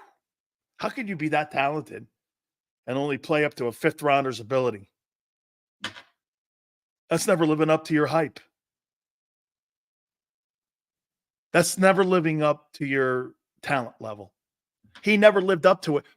Hey, I know Xander remembers this, and I know many of you do too. Remember me saying this? Man, he had 36 tackles in 3 years of Georgia. He had 9 sacks. You know what I kept saying? How are you not more productive than that? Little old Dan Sileo in 12 games had 110 tackles. Led my defense with Jerome Brown next to me, Cortez Kennedy and Russell Maryland behind me. And a guy who had 18 sacks next to me on the left side. And I had Benny Blades on my team. I had 110 tackles in 12 games. I averaged 9 tackles a game. How can that be? I had 50 solos. I mean, I don't know how you're not productive. I mean, this guy had I had more tackles than Jordan Davis in 3 games than he had in 3 years. I don't get it. I don't get it. And then when he shows up at the combine, Howie Roseman does this. 4.78. It was impressive. Then you go like this. 4.78. Ran a great shuttle. Wow. Look at the ability. Look at his size on him. Then you put the tape on, you go, how come it doesn't match up? Combine and his tape never matched up. There used to be a dude by the name of Fred Akers who coached the Texas Longhorns back in the day. He had a saying, give me 20 feet. And the rule was 20 feet. He goes, all I need to see is 20 feet of tape on a kid. I'll tell you who he is. Not off of 40, off of vertical jump, off of bench pressing. I'll tell you who the kid is. Just give me 20 feet of tape. I got it. We don't do that anymore. Those combines are the worst thing on the planet. The combines were made for people like Howie and the Eagles. That's how they draft, is off that more than the Kobe Dean and Nolan Smith and Jordan Davis and Jalen Carter are really good, talented kids, but they're not prepared to play in the NFL. They're not in shape. They're not mentally in shape. They've never faced adversity. They've probably never had to win a job. Dude, you know the greatest thing about our competition we had at Miami? And I'm not sure they have that at Georgia, and I don't know how they do it today, but I had Hall of Famers behind me. I wasn't coming out of a game. You couldn't pull me out of a game. No, I threw my helmet numerous times. I got in trouble for it. I didn't start 2 games because of that, because I refused to come out. I thought I'd lose my job. I thought I'd lose my gig. I'd be like, no, I'm not coming out. That ain't happening. No way. Now, it's a different college football landscape today. I get it. Different. How are you not in shape if you're the Georgia kids? It's funny, I posted that. I haven't seen anybody say, because I hear Jordan Davis talked a little bit to the media today. Ed Kratz came on. Ed Kratz, what a great take this morning on Birds 365. I implore you to go back and listen to it on our network, saying that the Georgia guys haven't been available to the media guys. And that, I guess they threw him out there in front of them dudes. And Jordan Davis had to go talk about his shitty play. Bob Lang, once again, controlling the narrative. Dude, you don't have to give him anything. But when you're sitting there as a professional and somebody comes to you and goes, what do you make of your play in the first 2 weeks? All you got to say is, I'm just not playing well. I got to play better. More is expected of me. And leave it at that. You only have to say it once. Well, I'd like for you to expand. No, I'm not going to expand. I just told you. Nobody said you had to kiss their ass, but you at least got to account for your. Isn't Nick asking for accountability? That's accountability. When you answer for your failures, it's not just about answering your successes. It's funny, isn't it? The only thing that the Eagles want their players to do is talk about success, but they don't want to ever answer when failure comes. Who made the call on 3rd and 3? That's a mystery.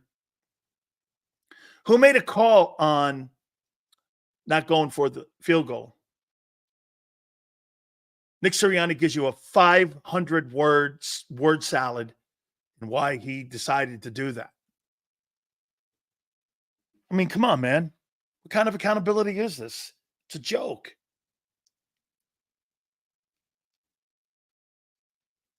How come when I look at accountability, I see Pittsburgh? When I look at accountability, I do not think of Philly. Really? That's one city I would think that is a priority.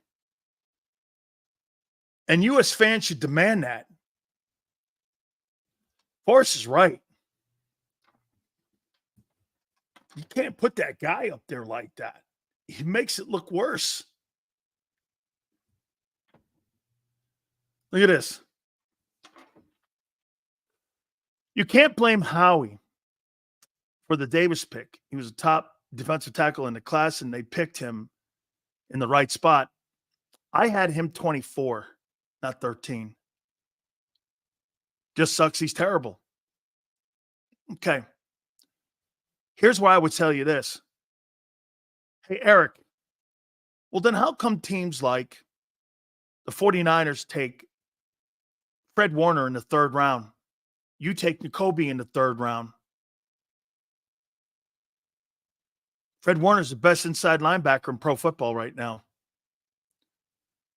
Well, here's another one. Last year, that kid from Wake Forest. What's that kid's name from Wake Forest? Had 9 sacks last year for the Rams. He outplayed Jalen Carter.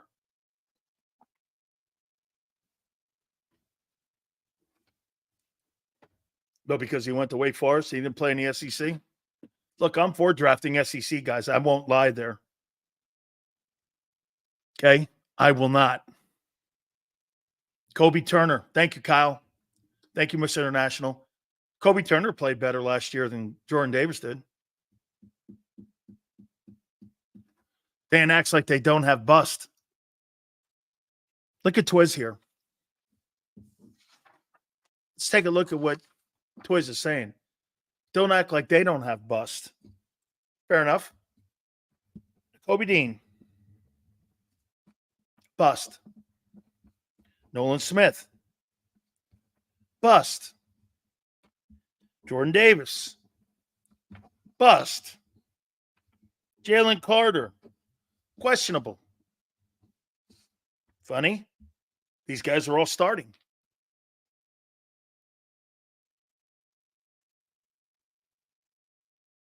These guys are all starting. You got 3 busts for sure. Carter not sure yet. And these are guys you just drafted. Then you combine that with Huff, a $51 million mistake. By the way, I mean, one of your corners you had to trade for, and Slay. Quinion looks good. I'm not going to lie there. You know, you have more first rounders on defense than you do on offense that you've drafted. Remember yesterday, what did I say? Lane? Who else?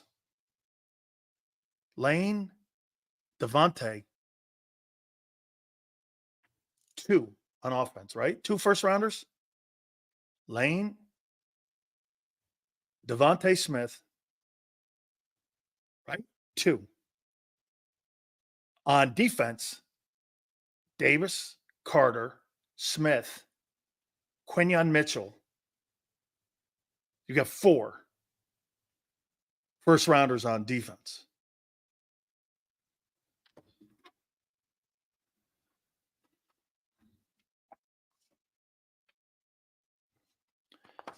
Woo! I could not wait to talk to the Godfather here. You know why? That number for the Eagles. You want to hear this? That number has moved. That number 4 weeks ago, I think, was 6.5. The Saints-Eagle game. I think that bet. I don't know why the Eagles are favored in this ball game, but that thing seems like a pick'em game to me. It seems like a pick'em. And the only way we're going to get to the skinny of this, best time of the year to talk to our friend, the Philly Godfather, is right now. And we bring the man in. How you doing, brother? Hey, what's going on, Dan? Everything good? All good. Hey, man, how much has that number moved in the last 4 weeks? A lot. That Saints-Eagles. Saints are up to 2.5 3-point favorites at home right now. The Saints are favored. Yep, they're favored. Big So favorite. wait a minute. Were the Eagles favored 4 weeks ago by 6.5? I think it was like 1.5 or 2, and it's been basically a 5-point move. But anytime you go through that number of 0, the points ain't worth that much. If it had moved from like 2 to 7 or 8, that would have been a much bigger move. But yeah, as of right now, the Saints are 3-point favorites. Depending on where you place your wagers in. Okay, you tell me. How do you see this thing playing out here, especially after what you've seen for the first 2 weeks? Eagles and Saints, they go into one of the toughest places on the planet. That's the Superdome. Look at him. He's already smirking. All right. Hey, how you feeling about the Eagles rolling in there, man? 1-1. Do they come out 2-1? I like them. I think all the Eagles fans got to pump their brakes a little bit, stop worrying about this Birds team. It's just the third week of the season. Last year, if you guys remember, the Chiefs, the Texans, and Bills all started off 1-1.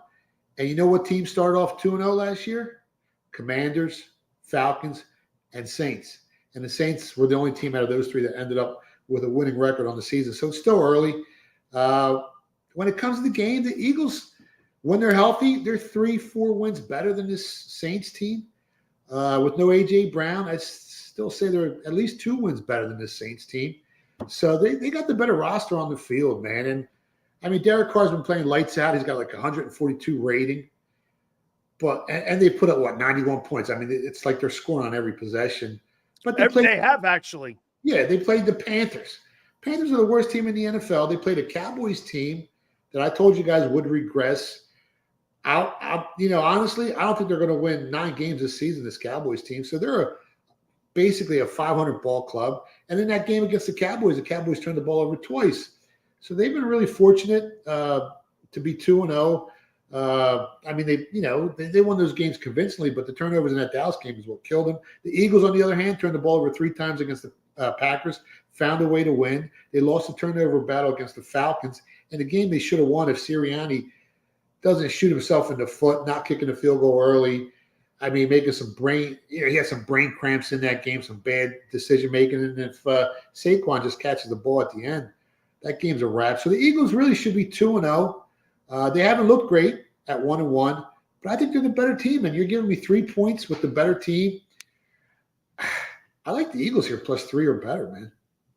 How about this? They're not going to have Gardner Johnson either. No. But the Saints are backed up. They're banged up in their backfield too. Their corners hurt. Marshawn Lattimore's hurt too. The safety's a little banged up. And as of right now, the Saints are getting like 65% of the public action in Vegas. And anytime the public so heavily, bets a team, it usually doesn't end up well for the guys betting it. Before the season started, the Saints team was supposed to win 7.5 games. I mean, they start off 2-0. Kumbaya. People are talking about this team like they're going to the Super Bowl. But again, last season, they started off 2-0, and we saw what happened. I also like the Eagles here, -2.5, +150 on an alternate spread. I think they win the game by a field goal. I don't think they make the mistakes they've made in the first 2 games of the season. And I think the Saints have been smelling themselves a little bit, and they come back down to earth this week. Who has a better game, Derek Carr or Jalen Hurts? That's a tough one. Derek Carr's been playing – he's played Vic Fangio's defenses pretty well. 80% completion percentage, 142 is his quarterback rating too, man. This is about as hot as he's been in his career. Yeah, if you go back to 2022, 2021, he threw 14 interceptions in both those seasons. So But he has played well against Vic Fangio's as a defensive coordinator. I think he's like 12-5 straight up. Wow.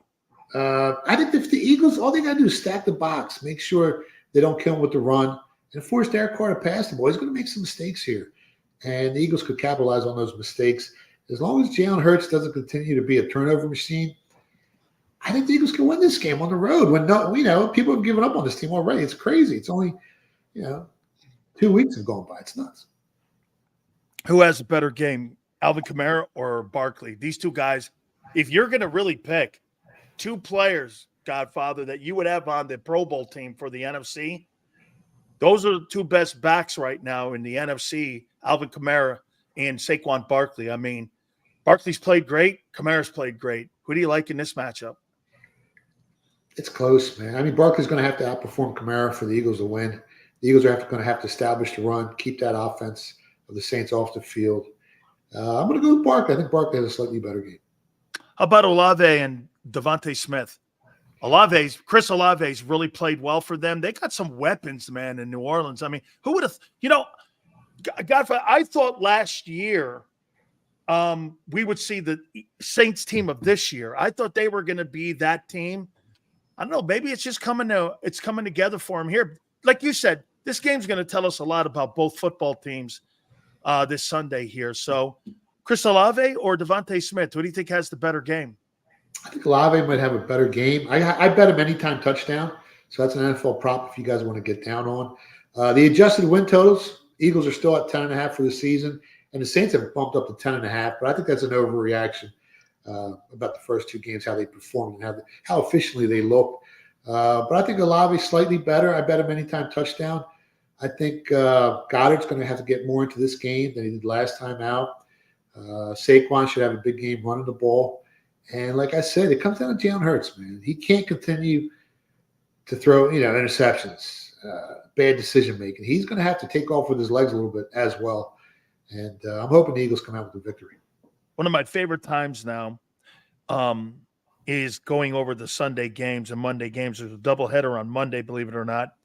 First and foremost, does it move the needle on what the Jets did last night? I know New England is not one of your better teams. However, they did beat the Cincinnati Bengals, in that first two games. So, I mean, they made Joe Burrow look poor. They didn't really have a lot on the offensive side, especially with Jacoby Brissett. I mean, he left the game with less than 100 yards passing. But Aaron Rodgers last night, 281 throwing the ball, 18 passing. He was able to move around. That was, to me, the biggest thing last night was his mobility on how he was able to get out in the perimeter. Does that move the sticks at all in any way on the Jets with a big 24-3 win? I was bullish on them to start the season. I took them to go over 9.5 wins. And you're right, Aaron Rodgers, he looks rejuvenated. He looks like a young Aaron Rodgers again. They're going to be tough to beat. I also took them to win the AFC East, which is going to be tough because the Bills have I think they're a little better than I thought before the season started. But they're going to be right there. The Jets are going to be right there. And you got to remember, in last night's game, that offensive line for the Patriots, it was all banged up. I think the Jets had like a +10 injury score over the Patriots going into that game last night. So the Patriots were really banged up. And, it's a week-to-week league, man. And, but I think Aaron Rodgers is back, and I hope that taught Stephen A. Smith a lesson to talk crap about Aaron Rodgers leading up to the ball game, because Aaron Rodgers went out there and just smoked them. So next time, Stephen A. Smith should keep his mouth shut about Aaron Rodgers. That guy was just as good. I mean, he looked like he did 3 years ago, not the last year in Green Bay, because that was vintage Aaron Rodgers last night. We'll see if he can keep it up here. How about Sunday's games now? The New York Giants against the Cleveland Browns. Cleveland last week got a victory against the Jaguars. I mean, you never know what you're going to get, like a box of chocolates here, like Gump says, with Deshaun Watson. And you surely don't get that on the other side with Daniel Jones. Very little running game, passing game. They got that kid Neighbors from LSU. He looks like a good ball player, but there's just not a lot on that Giants side at home. Cleveland, who do you like here? It's tough. I mean, Cleveland ain't 6.5. I'm not looking to lay 6.5 for this Cleveland team. They struggled offensively. The Giants have also struggled offensively. Both teams are pretty good defensive. You look at their opponent yards per play numbers. They played some pretty good defense. I think the total is down to 38. If anything, I mean, you might want to go under 38 or 39. I think there's some 39s in the market. But like I said, offensively, both teams, they're challenged. They rank in the basement in the NFL in yards per play metric. But I can't lay 6.5. No way. Team. It's just too much. And honestly, I would need at least 10 points to bet the Giants here on the road. I'm not betting this game. There's a conversation. They just could be playing NFL football with you here that Jordan Love can play in this game this weekend on Sunday. So, Green Bay got a shocking win against Indianapolis up at Lambeau. They won that game. They're 1-1. It looks like he's going to come back. I'll tell you what, many people thought that was a season-ending injury for Green Bay. If they're able to weather the storm the first 3-4 games of the year and have a 500 record and they get Love back, they're going to be right back in this conversation again for the NFC Championship game here. Tennessee, obviously, they're not great at quarterback. I believe the head coach hates the guy. Last week, he called him the stupidest person on the planet. The week before that, he said, I wish we just punted on first down. I mean, I'm not sure that coach really digs that guy. Do you like Green Bay with a backup quarterback rolling into this game? I mean, if Love plays, you got to like the Packers. The number's 2.5. Tennessee's a 2.5-point favorite. The total's at 38. But if he doesn't play, I mean, you're going up against a team that's starving for a victory, 0-2. And, you start off the season 0-3. You missed the playoffs over 90. Chances are 0 you're almost going to not make the playoffs. Yeah. And if you look at this Titans team, they should have beaten the Bears. It took a rally by a pretty good Jets team. Yeah. They took them down to the wire. Mistakes have killed the Titans so far this year. I think they've started off with 5 turnovers in their first 2 games. And you can't do that. We talk about the turnover differential each and every week on your show. A -1 turnover differential, you lose the game 68% of the time. A -2, you lose the game 82.5% of the time. So no matter, what the box score says and how good your team played, if you make mistakes, you're going to lose the ball game.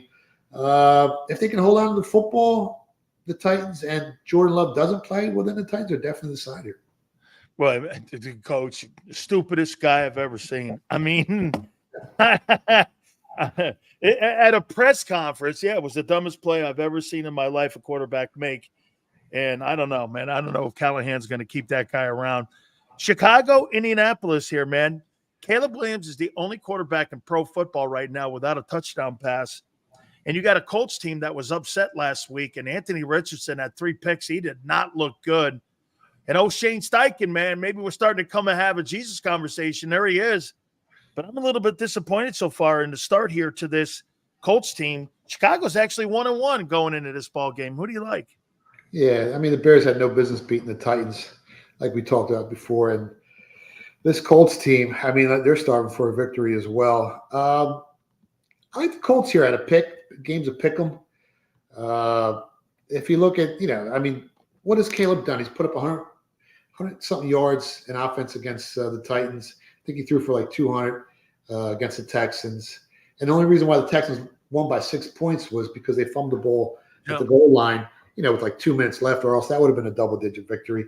I think the Colts are the better team, man. Me too. They've had a problem stopping the run, but now they go up. DeAndre Swift is the running back for the Bears. He's not as good as Josh Jacobs or Joe Mixon.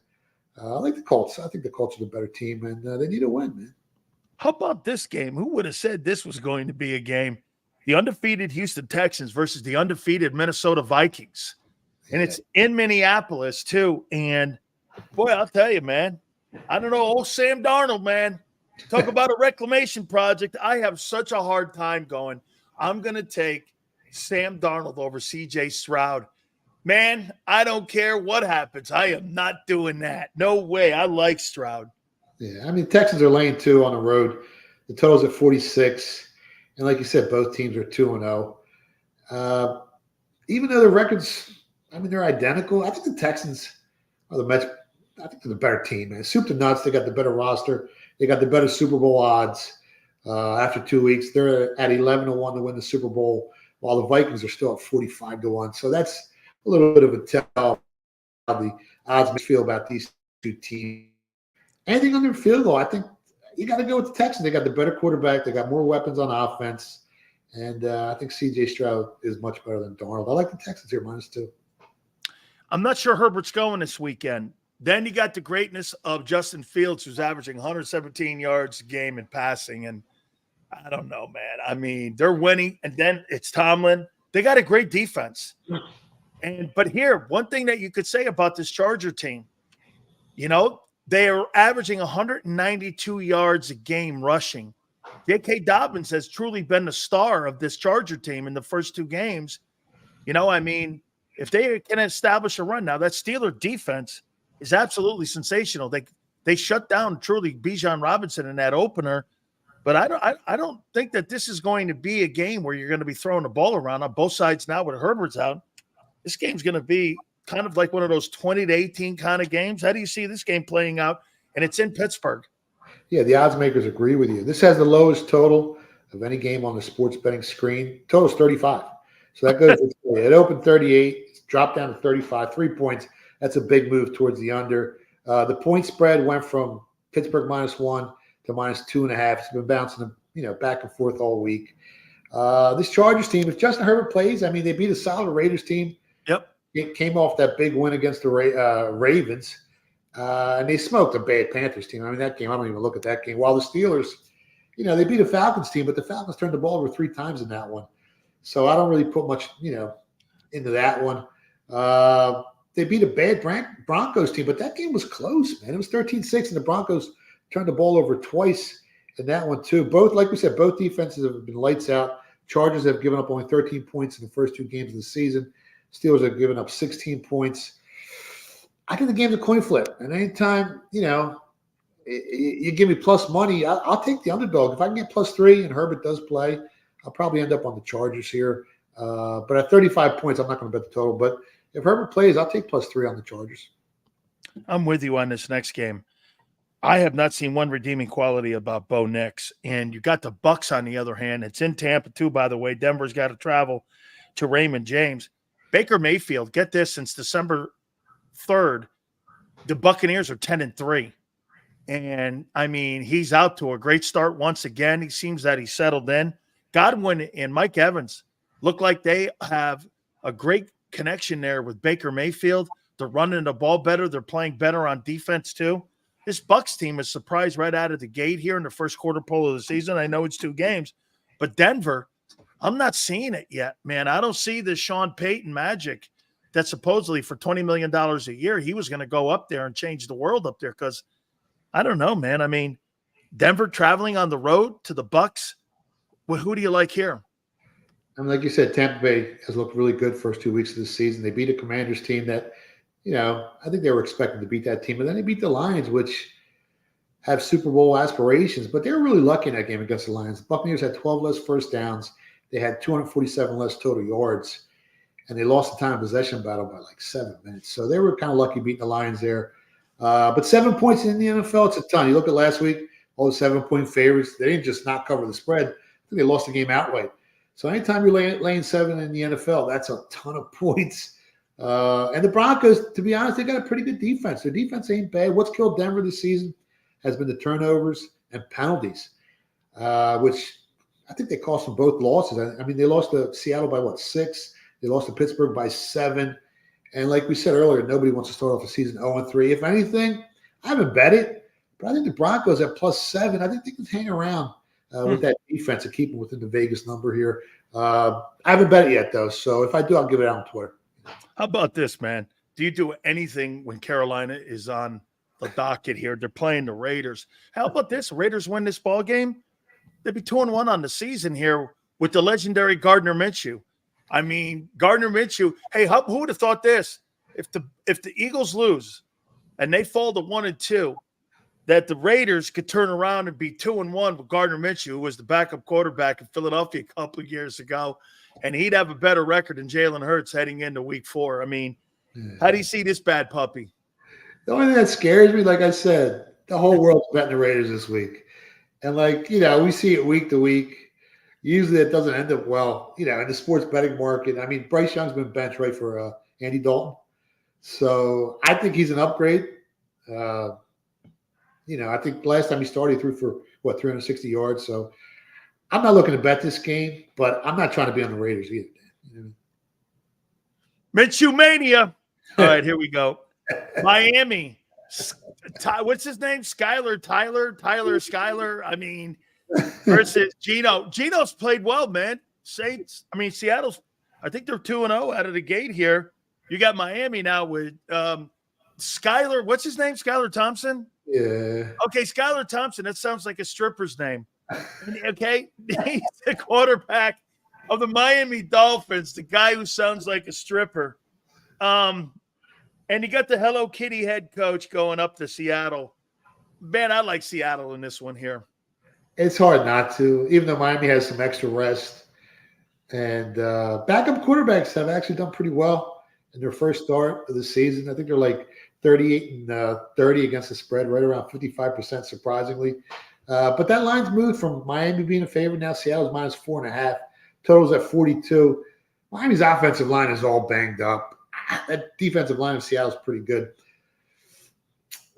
Man, gun to my head. Ugh.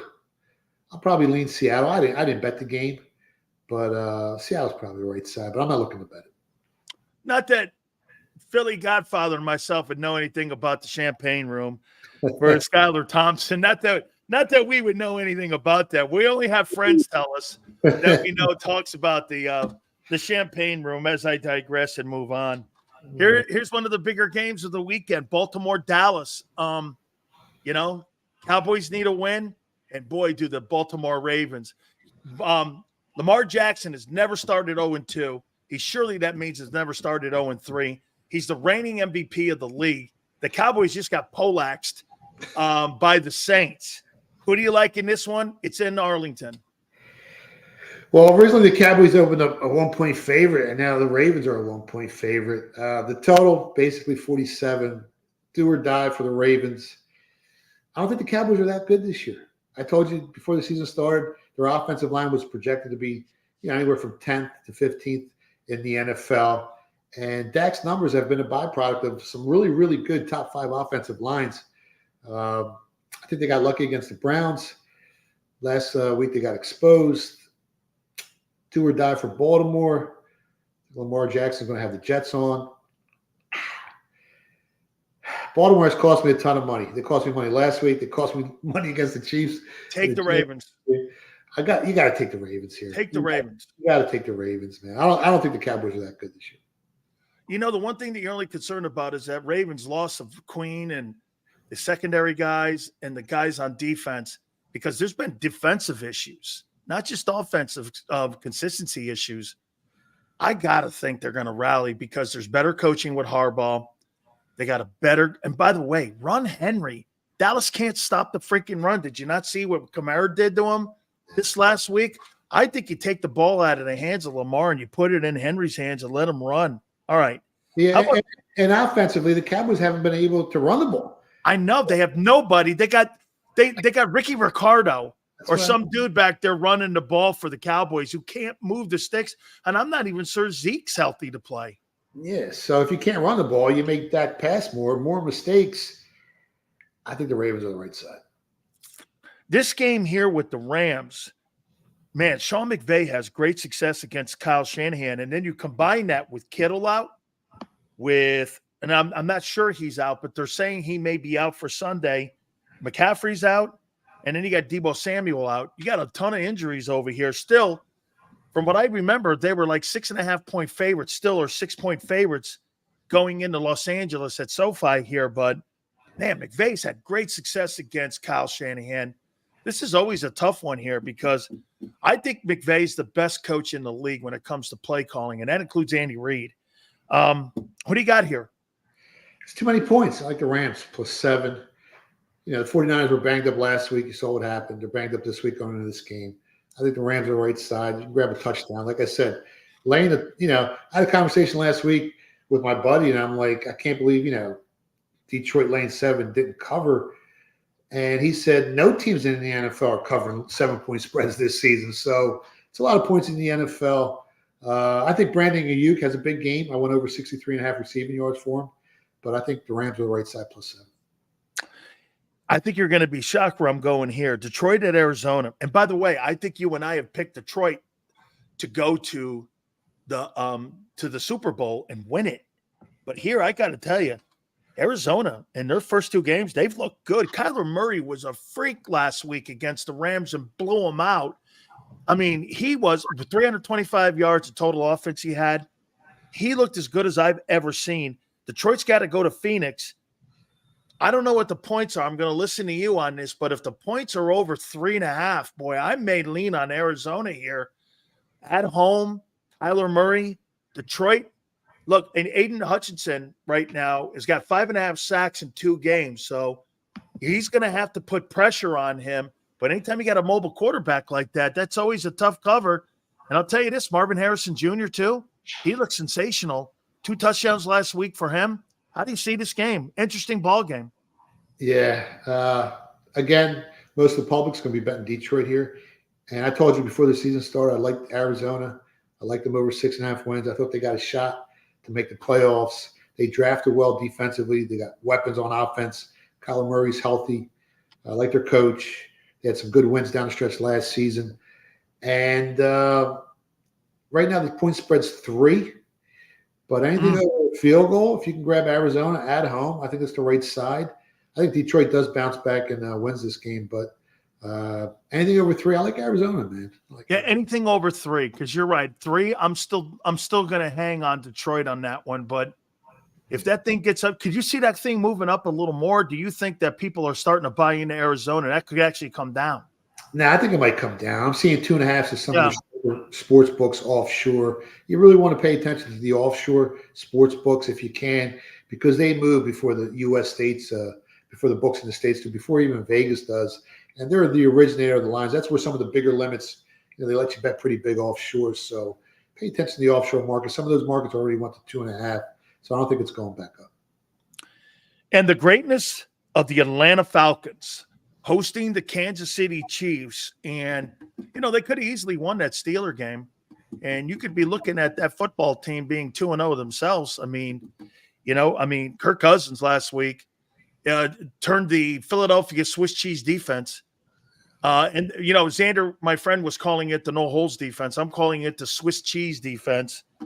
And Kansas City, who hasn't really played great, but it's Kansas City and they find ways to win, but it's on the road. It's in Atlanta. What do you like here? Well, you can't touch Patrick Mahomes. And after last week's game, you can't touch their wide receivers either. They call pass interference every time. But Atlanta's pretty good. Their season win total was set at 9.5 wins this year. Like you said, they should have beat the Steelers. They turned the ball over 2 or 3 times in that one. And you can't win games like that. They showed they can play with teams like Philly. At 3.5, I lean towards the home team Atlanta. But what I like better is under 47. I think both teams have good defenses. Falcons had a top 7 defense last year in opponent yards per play metric. They got a top 7 defense this year as well. Chiefs defense is pretty strong. I think if you go under 47, you can cash a ticket. I kind of lean towards Atlanta plus 3.5, but it's hard betting against Patrick Mahomes, man. Yeah, I'm going to throw a stat at you here. You ready for these Monday night games? There's a doubleheader. I didn't realize that until I put this together this morning. 110 million. You know what that is? 110 million? What's that? The top 2 quarterbacks in pro football are right now 0-4. Wow. And they make the most money. 110 million between Trevor Lawrence and Joe Burrow, and those guys are 0-4. The richest guys in the league. Jacksonville at Buffalo. Allen, in my opinion, is the front runner right now for the most valuable player award. He's playing sensational ball, no turnovers, no primary targets up there. That running back looks outstanding. Jags need a win, man. And you're lucky you're playing it early in the year and you're not playing in snow drifts up there in November. So how do you see this game playing out here? Jacksonville, Buffalo on Monday night. You just mentioned how great Josh Allen is doing. And as a sports bettor, the hardest thing not to do is to form recency bias. It's a week-to-week league. We talk about it all the time. And on any given Sunday, any team can beat any other team. You're getting 6 points here with the Jags. I took the Jags plus 6. My buddy said you're standing in front of a locomotive train coming up. Josh Allen and his Bills team. But this is the Jags Super Bowl. So they're going to give an all-out effort, for Dougie P. If they lose this, season's basically over. So I don't know if they win the game, but you're getting 6 points against a team. The Bills, they look like Super Bowl contenders, like you said. But against the Dolphins, the Dolphins turn the ball over 3 times. And anytime that happens, your team's going to end up looking like roses, smelling like roses. On the flip side, the Jags, they could be 2-0. They lost 2 games they could have won. It's a good buy low spot. You're getting 6 points here. I think the Jags are better than Arizona. I think they have a pretty good defense, and I think their defense is going to be able to keep them within the number. I like the Jags here +6, man, but I could get steamrolled, so I don't know. I like the Jags. I'm never going to ever bet on a Miami team that's got a quarterback named after a stripper, Skylar Thompson. That's just not going to work for me. Washington at Cincinnati. Jaden Daniels played pretty good last week. I mean, he looked a lot better to get his first victory. Cincinnati is in such a need of a win. Who would have thought? Like I said, I just realized it here. The 2 quarterbacks are 0-4, the highest paid quarterbacks, and they're in action on Monday night. Joe Burrow, I thought Joe Burrow played great against Kansas City, but it comes up short, obviously, in Arrowhead. Cincinnati, you like here in this game? It's a big number. It's 7.5. Jaden Daniels is a real deal. I agree. Season started. I gave him out to be rookie of the year. He's going to put up some points here. Cincinnati's defense still a little suspect. Joe Burrow's the best quarterback other than Patrick Mahomes in my book. And maybe you can argue Josh Allen. But 7.5 points is a lot in the NFL. Cincinnati wins this game, but I think Washington covers the spread. A couple college games for you tonight. Yeah. Is Nebraska real? Yeah. Illinois versus Nebraska. Illinois is not that bad, but Nebraska, are you buying into what you're seeing there with that coach and everything there in Nebraska? I'll tell you what, they've knocked the pants off of Colorado. Are they back? I know that made you happy. Yeah, would they be? Anytime Colorado gets their head kicked in, I just absolutely love it. I can't stand that whole thing up there because I think it's a bullshit program. Oh, I mean, they beat them by 18 points, and then they came back and they beat Northern Iowa by like 30. And Illinois is also 3-0. But if you look at that Kansas game, Kansas had more first downs, they had more total yards, but they turned the ball over 4 times. So that kind of helped Illinois win that game. I like Nebraska here. I laid 7 on them. Lines up to 8. 7 is such a key number. I still think they cover the spread, but I wouldn't advise laying more than 7 because it is such a key number. But if you do want to bet the game, I think you bet Nebraska. Saturday games. Michigan with another big one at the Big House. Southern Cal rolls in, undefeated. Looks like they do one thing that they haven't done ever, that Lincoln Riley has ever done. That is play defense. The SC's got a better defense. I thought if they were just in the middle of the pack that they would be a contender for the Big Ten. But now they're actually better than I thought. Michigan, on the other hand, I mean, hey, you come off a national title. Just because Harbaugh's not there, expectations are high up there now in Ann Arbor. So Southern Cal, Michigan. First, usually we see this game at the Rose Bowl every year. Now we're seeing it here in September. How do you see this one? I think Michigan covers the game. They're giving you 5 points. I think they win the game outright. I think their defense is that good. I think Southern Cal comes back down to earth. As of right now, 6 out of every 10 tickets is being placed on USC, and that's only going to go up. So, I hate being on the same side as the public. I think Michigan covers the spread and win the game. Hey, man, am I in any kind of worry or in any kind of issues here with USF? USF played pretty decent against Bama in the first half. Now, Bama ended up taking out the whooping board in the second half, and they took care of business. And it's at Raymond James on Saturday. I don't know what the point spread is in this one here, but is number 3 in the country in some polls right now. Is it about taking in the win? Or is it about looking at the points right now going, do they cover? It's a big number on the road, 17 points against South Florida. I love Miami, Florida this year. Gave them out over 9 wins on your show. Gave them out plus 400, 4-1 to win the ACC. And we also nibbled on them to win it all at 65-1 and 50-1, along with Ohio State at 4-1. So, but it's a big number. South Florida, they hung tough with Alabama in the first half. At 17, Miami's good, man. And that total's high. It's like at 65. I'm not looking to bet against Miami, but it's a big, yeah. man. Yeah, I'm not looking to bet this game. To tell you the truth. Finally here, my Heisman for my – hey, by the way, I'm going to help – you're going to help me with my Heisman vote this year. Here's my top 5 guys. You tell me if they're in the right order. You'd put them differently. Right. Cam Ward, 1, obviously I'm biased.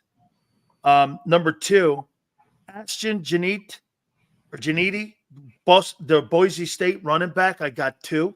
Wow. I got Jalen Milroe, Bama, 3. I got Jackson Dart, Ole Miss quarterback, 4. And I actually have a kid from UCF, RJ Harvey. I have him 5 on my Heisman ballot right now. I gave out Cam Ward at 15-1. Right now he's plus 550 to win a Heisman. He's the front runner. Jackson Dart's right next to him. I think those 2 guys are one of those 2 guys are probably going to win the Heisman this year, unless Milroe, beats Georgia and plays lights out the rest of the way. He's got a great shot. He's at plus 700. It's a quarterback award. And the way Miami's playing, the way they're putting up points, the way their schedule is down the stretch here, I can't see anyone other than Cam Ward, unless he gets injured. I think Cam Ward's the man here at plus 550. I took him at 15-1, even at plus 550. I think you get some value. But those are the guys I'd be looking for: Cam Ward, Jackson Dart, or Jalen Milroe. He'd be the 3rd Heisman winner at our school if he was able to do it. Testaverde won it. Gino Torretta won it. Marshall Faulk should have won it that year, but this would be the 3rd that Miami would produce. Dude, awesome stuff. Tell my friends where they can find you. You can find me on Twitter at Philly Godfather. On X, it's called X these days, Dan. I'm sorry. The website's thephillygodfather.com. And I know you don't like Colorado, but that kid, Travis Hunter, he's at 28-1.